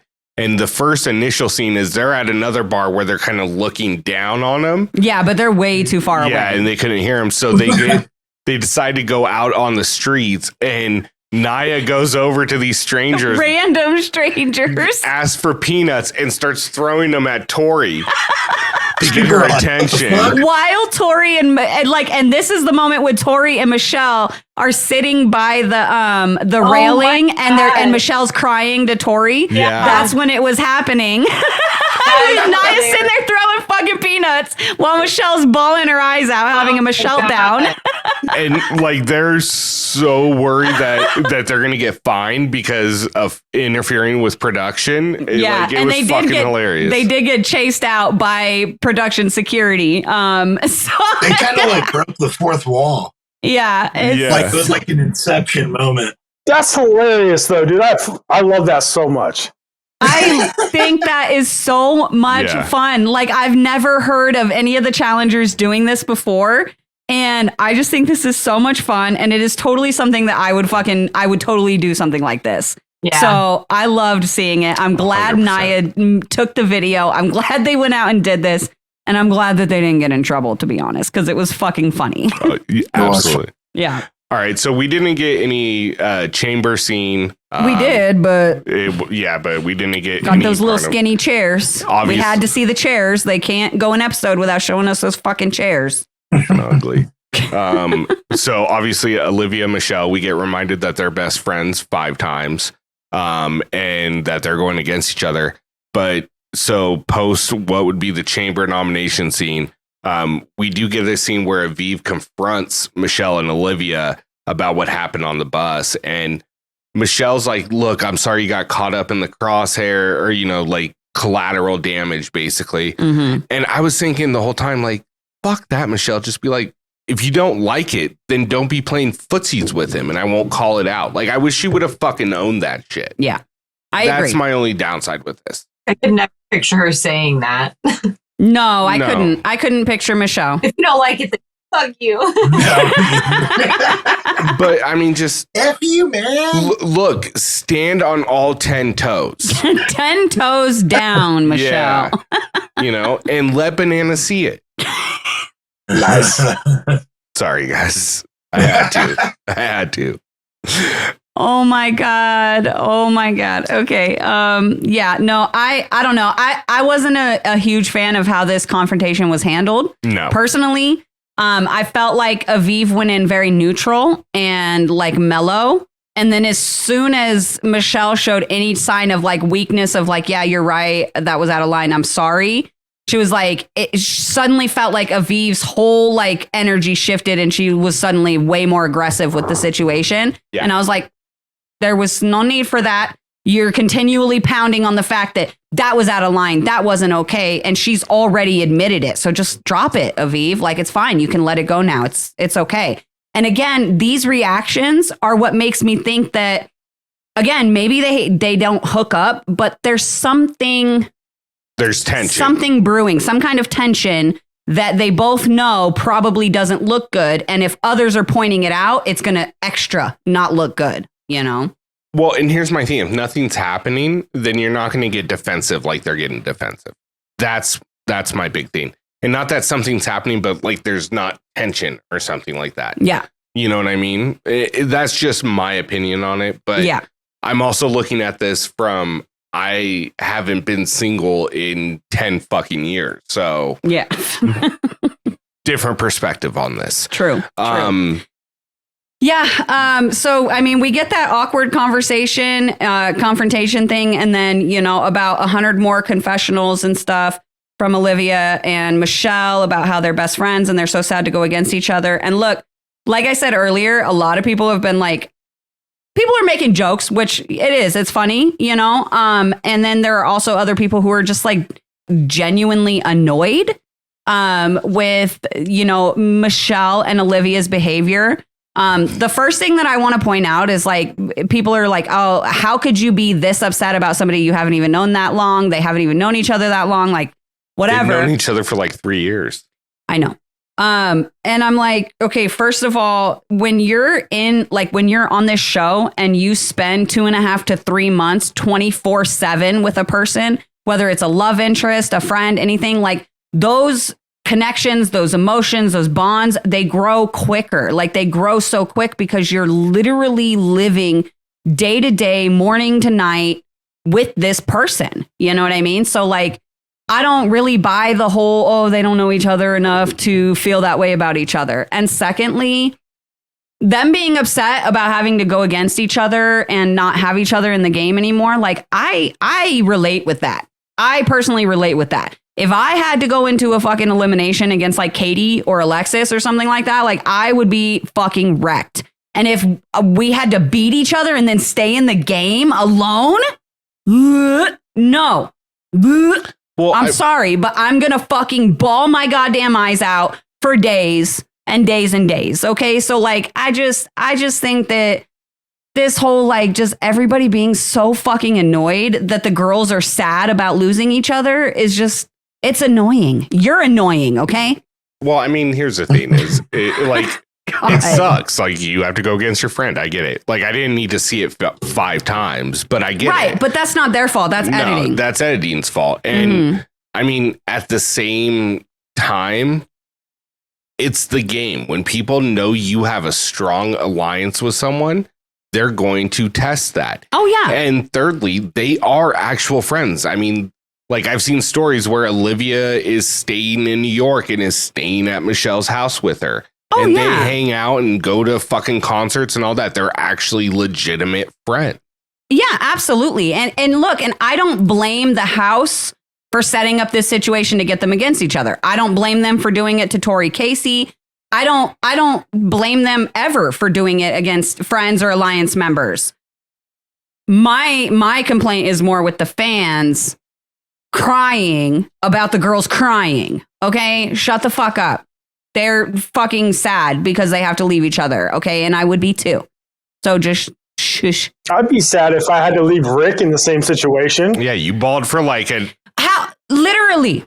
Literally, Yeah, how fucking long did I sit there and fucking bawl my eyes out like yeah, after you couldn't guys breathe and Katie after left fucking Detroit? you and Katie left. Literal hours. I fucking cried on the plane all the way home. Like I was a wreck. I was an absolute fucking wreck. There was like when Katie drove away, I literally just sat outside and just like couldn't breathe, crying. Like, I miss my friends. I was like, call them. Did she react like that when I drove away? No, I didn't think so. My girlfriends are different. I felt that way about you when you drove away, and I felt that way about Sam when he drove away. I was like, those are my boys. Look, like I have we have a couple pictures of our kids up around the house. Like they've got like 2 or 3 pictures up around the house, but like they don't have a picture on the fridge. Me and Sam are on the fridge. Me and Josh are in my heart. I got a picture of us in your garage. I'm going to print it out and put it on my fridge. We didn't have a Polaroid. That's the only downfall to this. Yeah, they had one of those little Polaroid things. So we had those ones. It took us 30 photos to figure it out, but we figured it out. Okay, I'm really old. I wouldn't figure it out either, so. Yeah. Anyways, one thing I did figure out is that we could make a little extra dough if we told people about this new website called loveyourfeet.com. I just made that up. It doesn't make sense, but I'm just rolling with it. I've committed, so I have to keep going. No, but this elimination want me to show my feet at the end of this episode? I'm barefooted right now, and if I was flexible enough, I'd bring it up. No. Yeah. So anyways, we get to the elimination. Oh my God.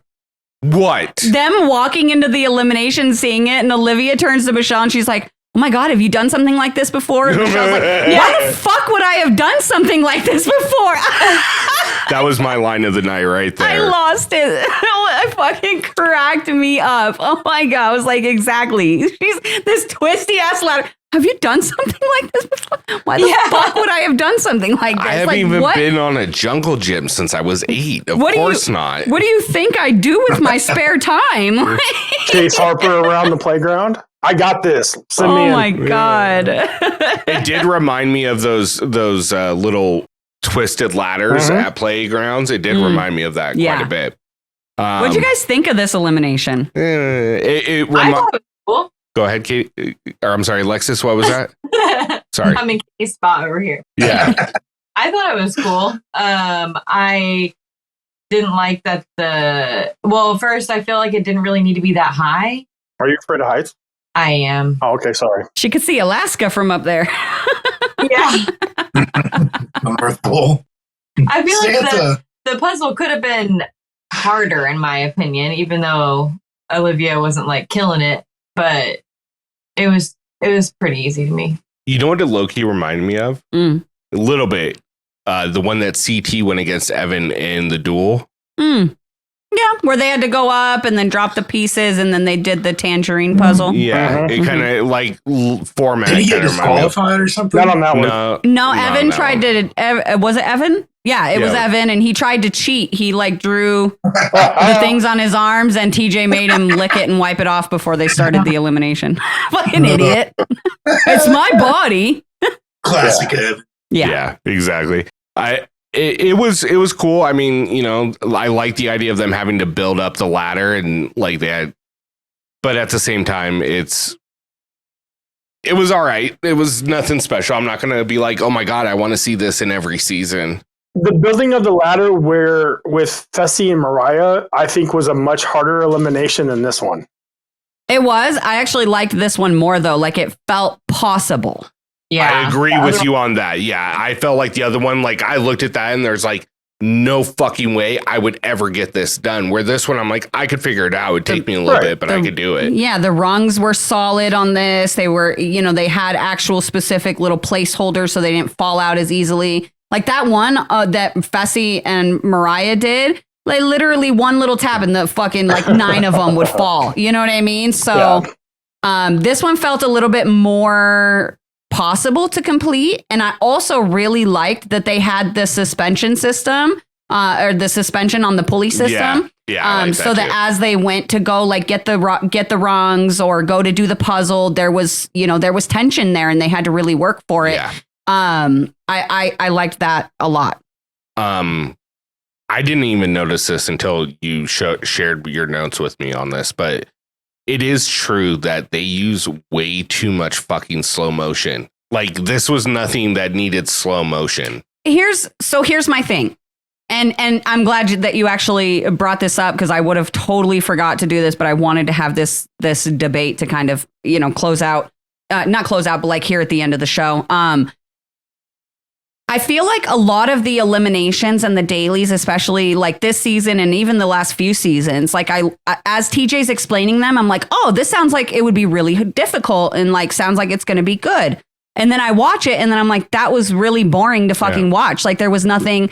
So I'm wondering where this disconnect is. Are the dailies and eliminations really that bad? Or are they just hard to watch and they're not as entertaining to watch because they're cut with so many confessionals, so many slow motions that you're not actually seeing the action of the elimination, of the daily. Like, honestly, lately, the show feels like over half of it is just being narrated by the cast. And I don't know that I like that. Yeah, I'm not particularly a big fan of it. I think that a lot of the show is overproduced in the fact that it's always a slow motion shot. It's always a fucking explosion in the background. Like that's not what the challenge ever was. That's not what made it great. What made it great was the personalities and looking at that and being like, dude, that would be hard to do, but it looks really fun. I would do that. Right. And sometimes we get that still, like the upcoming daily looks like something that would be really fun to do and kind of challenging.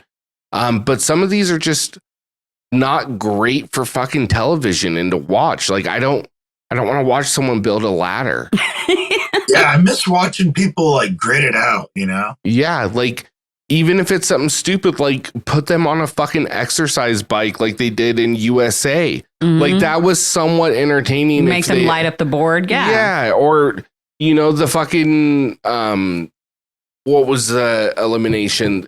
The one with Tori and Nelson where they fucking lit the soccer ball on fire and they funny. had to kick the goals. Like that was so stupid, but it was cool to watch and it was entertaining. It would have been really cool if they could actually like kick the ball. But yes. Even like just stand there for like an hour and hold this above your head. Yeah. That's more entertaining than watching people do puzzles. See who can disconnect Veronica's fucking safety harness first. Oh my God. That was insane behavior. Yeah, it was just nuts. So one thing I did notice because it gave a lot of Dane Cook vibes because once Michele got the puzzle and they were just both sitting there looking at it, and I forget who said it. Who was it? I think it was Kylan. Was it or Corey or I don't know. I think it was Corey actually. The hand on the hip thing or I don't know. No, it was Jordan. It was Jordan. Was it Jordan? Yeah, he's like I don't know. The hands on the hip, legs poked out. She's thinking, and then all of a sudden there's a lot of movement, and that's when stuff's starting to happen. You see the excited look on her face. Yeah, and fucking, it was so accurate. I fucking found that so funny. You know what I didn't find funny? What's that? You okay? Yeah. Okay. Can't see all the cat food, but yeah. Oh, Oh, I'll get it a little bit. I was like, that was crazy timing. I did not like. Okay, look, this is one of those situations. I think I said it earlier where it's like, I don't see a problem with somebody cheering for both sides.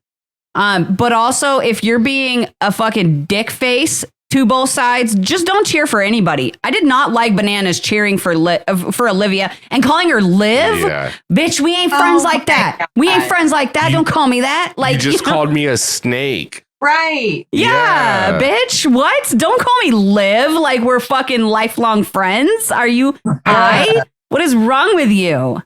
Yeah. I didn't like that. I didn't like it. I did like how competitive this elimination was. It seemed like they were actually relatively close the whole time and it wasn't camera tricks and editing. Yeah. But inevitably, I was going to be upset because I liked both these girls. I didn't really want to see one of them go home. I kind of enjoyed both of them being on. Yeah, I agree. I didn't want to see either one of them go home, but I didn't like the fact that it came down to a puzzle and it heavily favored Michele. And it was a wording one where Olivia's just like... Well, she said she's dyslexic too, so it's kind of like... hieroglyphics is what she said, I believe. I think she was just making a comparison. But yeah, I just... It's tough, but that's also like part of the game too. Like who was it? Amber B. No, it was just from like last season or whatever. He can't swim or something, but he did the dunk tank thing. What was that? Was that Jay? That was the Jay, right? I think so. Yes. Not Survivor Jay, but the other Jay. No, but it was, and he put himself in and then lost because he's, it's not your thing. Yeah. So, it just happens. It happens sometimes, and it sucks. I've been seeing a lot of comments that the challenge, like that the eliminations are rigged for Michele because she never gets any type of like physical contact. It's luck of eliminations. But again, it's just like nobody. It's not just Michelle's not getting physical elimination. Nobody is getting physical eliminations. You know what I mean? So like that's my thing. I'm like, what? That doesn't even make any fucking sense. That was kind of physical. I don't think I'd be able to pull myself up that thing like that. Well, I think they meant like they want to see Michele in a fucking hall brawl. Like people want to see Michele in a hall brawl, and I'm like, why? Because they hate her and they want to see her fucking get wrecked. Or something that doesn't involve a puzzle.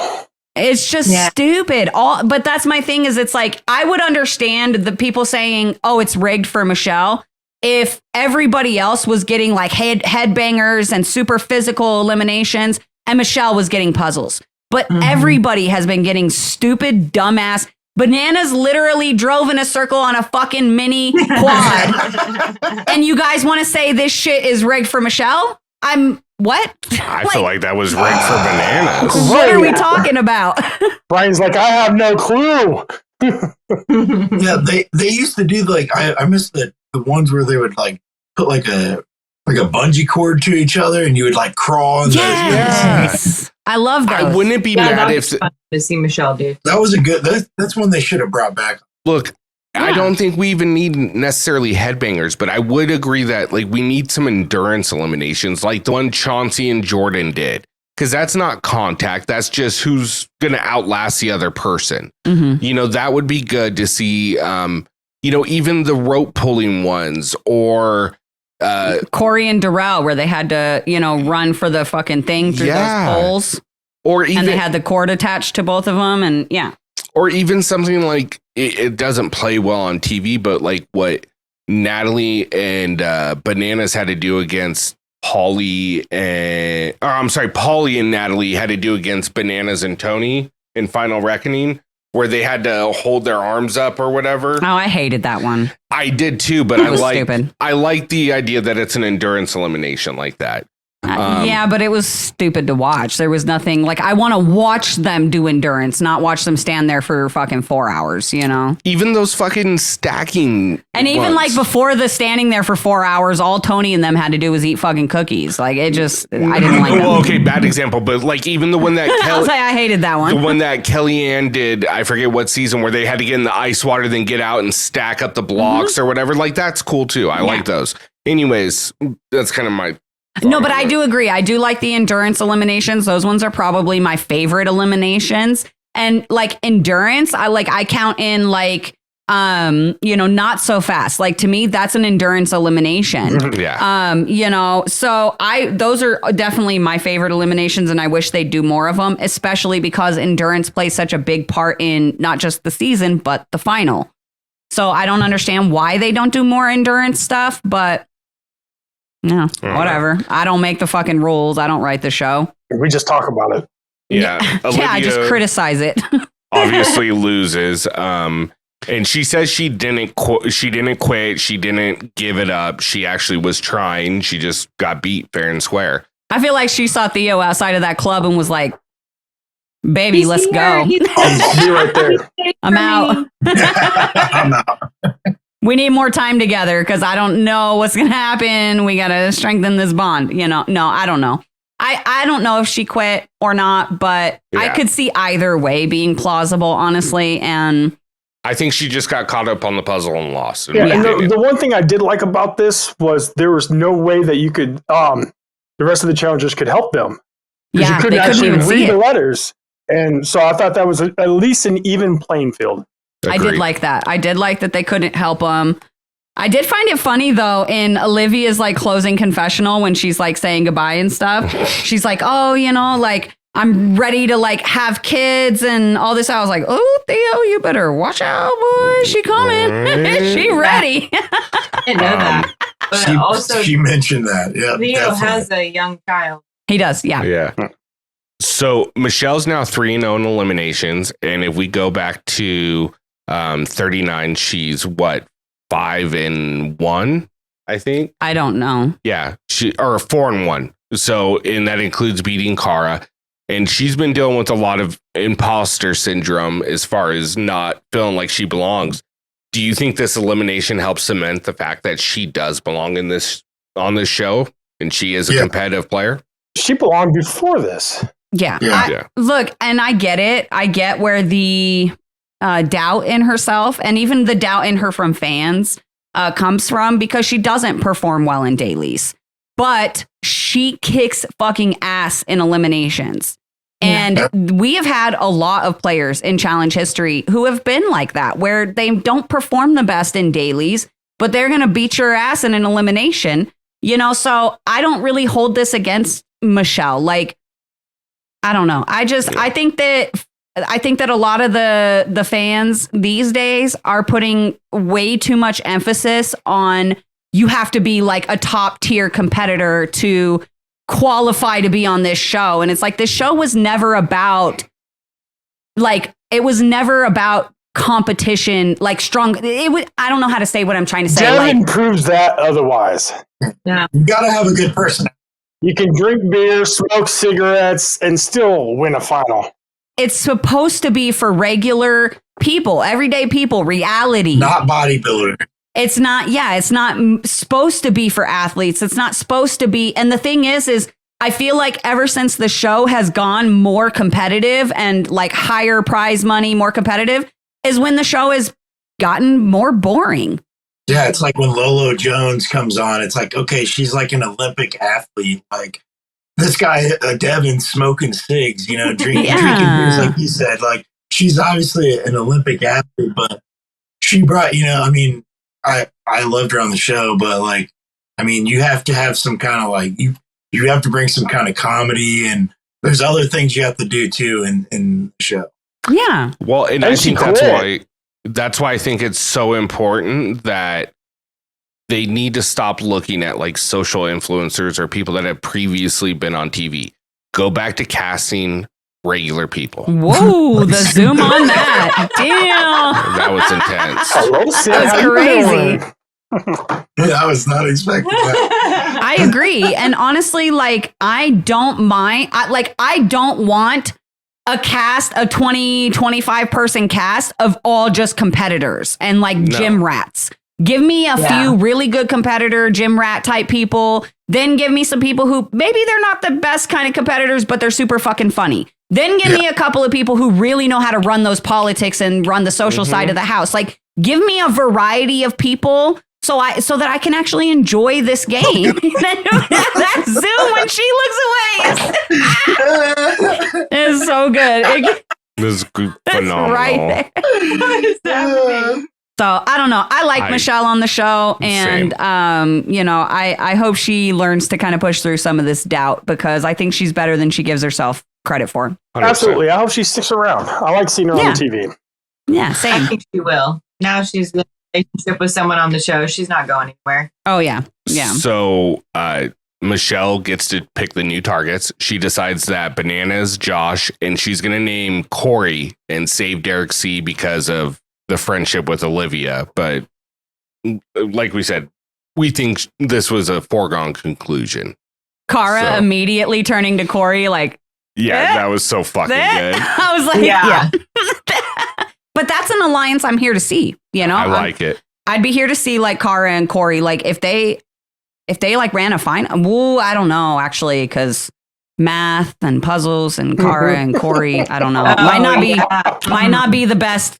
Corey's the puzzle king. Partner. How many triangles are in this? Corey thought he was going to phone a friend and get the correct answer from Nelson. Okay, this is just. But that's his boy. He knows Nelson's got his back.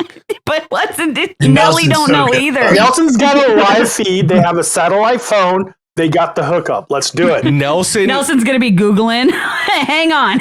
Nelson told us himself. He spent his downtime recovering, working on puzzles, and doing all this other stuff. So maybe it is a good phone call. Maybe.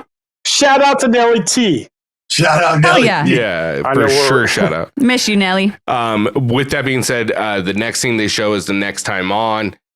We get what looks like a cool daily. They're on the side of a truck kicking fucking signs with colored powder in it. So that looks cool. This is where I was going to add on to your Bananas Josh thing earlier. Yeah.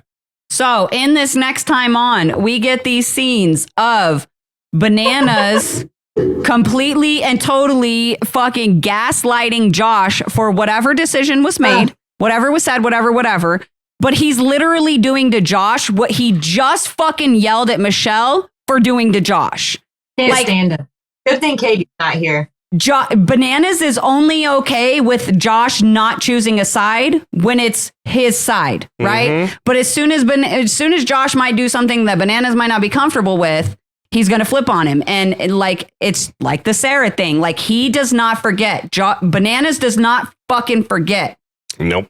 Can I backstep one moment? Sure. The words on the puzzle and the elimination, what did it read? Not eliminated tonight. Oh. Did it say eliminated? Yeah. Oh, okay. Yeah. I just wanted some clarification because I read it wrong. So thank you. Yeah, no worries. So next week's episode looks good. I'm excited for it.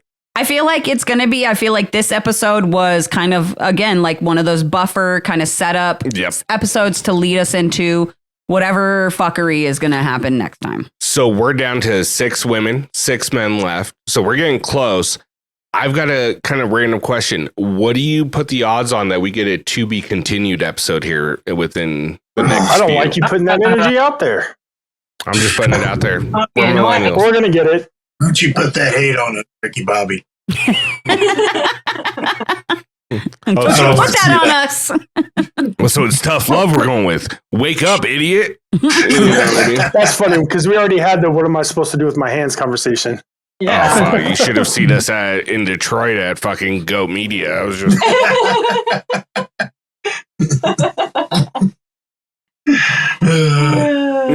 anyways. It was really uncomfortable. I had no idea what to do. I nervous sweated. My feet were pouring water. Anyways, nobody wanted to hear about that. They just want to see the feet. And that's why if you really want to see the feet, go to seethefeet.com. Code banana feet for 20% off. Yeah. That's C with a C. They are sponsoring this part where we name our MVPs for the episode. So Sam, since it's your first time on, who's your male and female MVP for this episode? I gotta go with Bananas. Okay. He just came out looking real good, looking real nice. Because he wanted both of them out basically. So he got his way with that. And then I gotta say Cara Maria because she showed that she could still dominate. I think it was important for her to do that. I like it. Did you have a line of the night by chance? Line of the night. It'd probably have to be like right after Bananas won. They had a quick little snippet of him going, "Man, today's a good day." Oh yeah. What about you, Alexis? For women, I'm going Cara. She they had this picture of her, a still photo of her face when she won and how excited she was, and then TJ excited for her. That's a good moment for her. Yeah. And for men, I don't really want to pick a man. Okay. You ain't got to. You already picked one. It wasn't a man important episode, and I don't want to pick Bananas. There you go. That's fair. That's fair. You can always give it to Jordan for win the daily. Yeah, I mean, I definitely also thought that something was going to happen with Corey, just the way that they lined the episode up. And at the beginning, I'm pretty sure he talked about his family, and that's usually my tip off that something's going to happen. So, and then somebody mentions double elimination night. Here's our family. Josh, who's your MVPs? I'm going to give it to Cara and Jordan. I don't have a line of the night. Just to be honest, I really didn't pay a whole lot of attention because I had to watch it twice and it got really busy. I didn't even watch the elimination until right before we jumped on. Fair. What about you, babe? Female MVP, I am going to give it to Cara with a very big shout out to Michele. But Cara she killed that daily. So I gotta give it to her. For the men, I mean, yeah, I'm just gonna give it to Jordan. I don't really have anyone else to give it to. And then my line of the night was, why the fuck would I have done something like this before? So line of the night is the exact same for me. Why the fuck would I have done something like this before? I've got co-MVPs on both sides. So, because I couldn't make a decision on this, Michele and Cara are my MVPs for the women.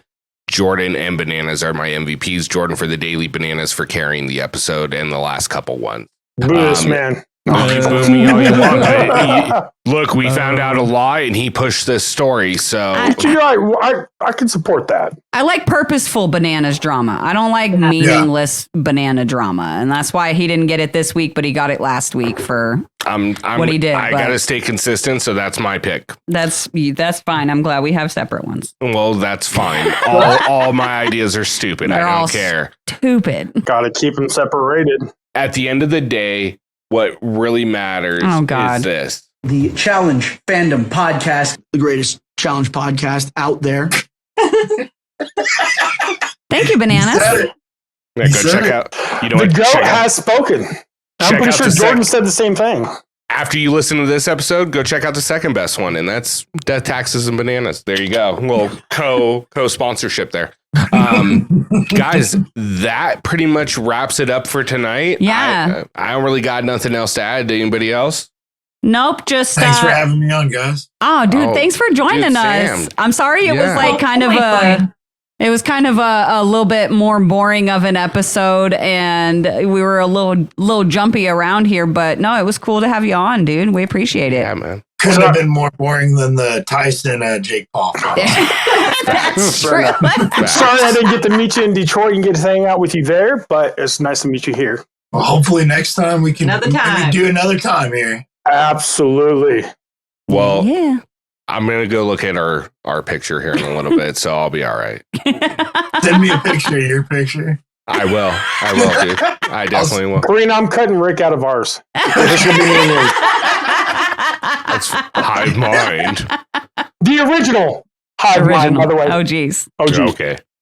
Anyways, for myself, Ricky Hayes, for my beautiful wife, Corrina Hayes, for Josh motherfucking Chambers, Alexis Tex Rawson, and Sam Raw Dog Rawson, we want to thank you for tuning into the Challenge Fandom Podcast. If you liked what you heard, make sure you subscribe, rate us 5 stars. Anything less, hit us up on Yelp. Otherwise, have a great night. Be good to each other. Don't be like Laurel. Good night. Bye. Bye. See ya. If you don't know what I'm talking about, go fucking look at Twitter. If you know, you know. Keep your motherfucking nose out of people's motherfucking relationships. Okay. Yeah.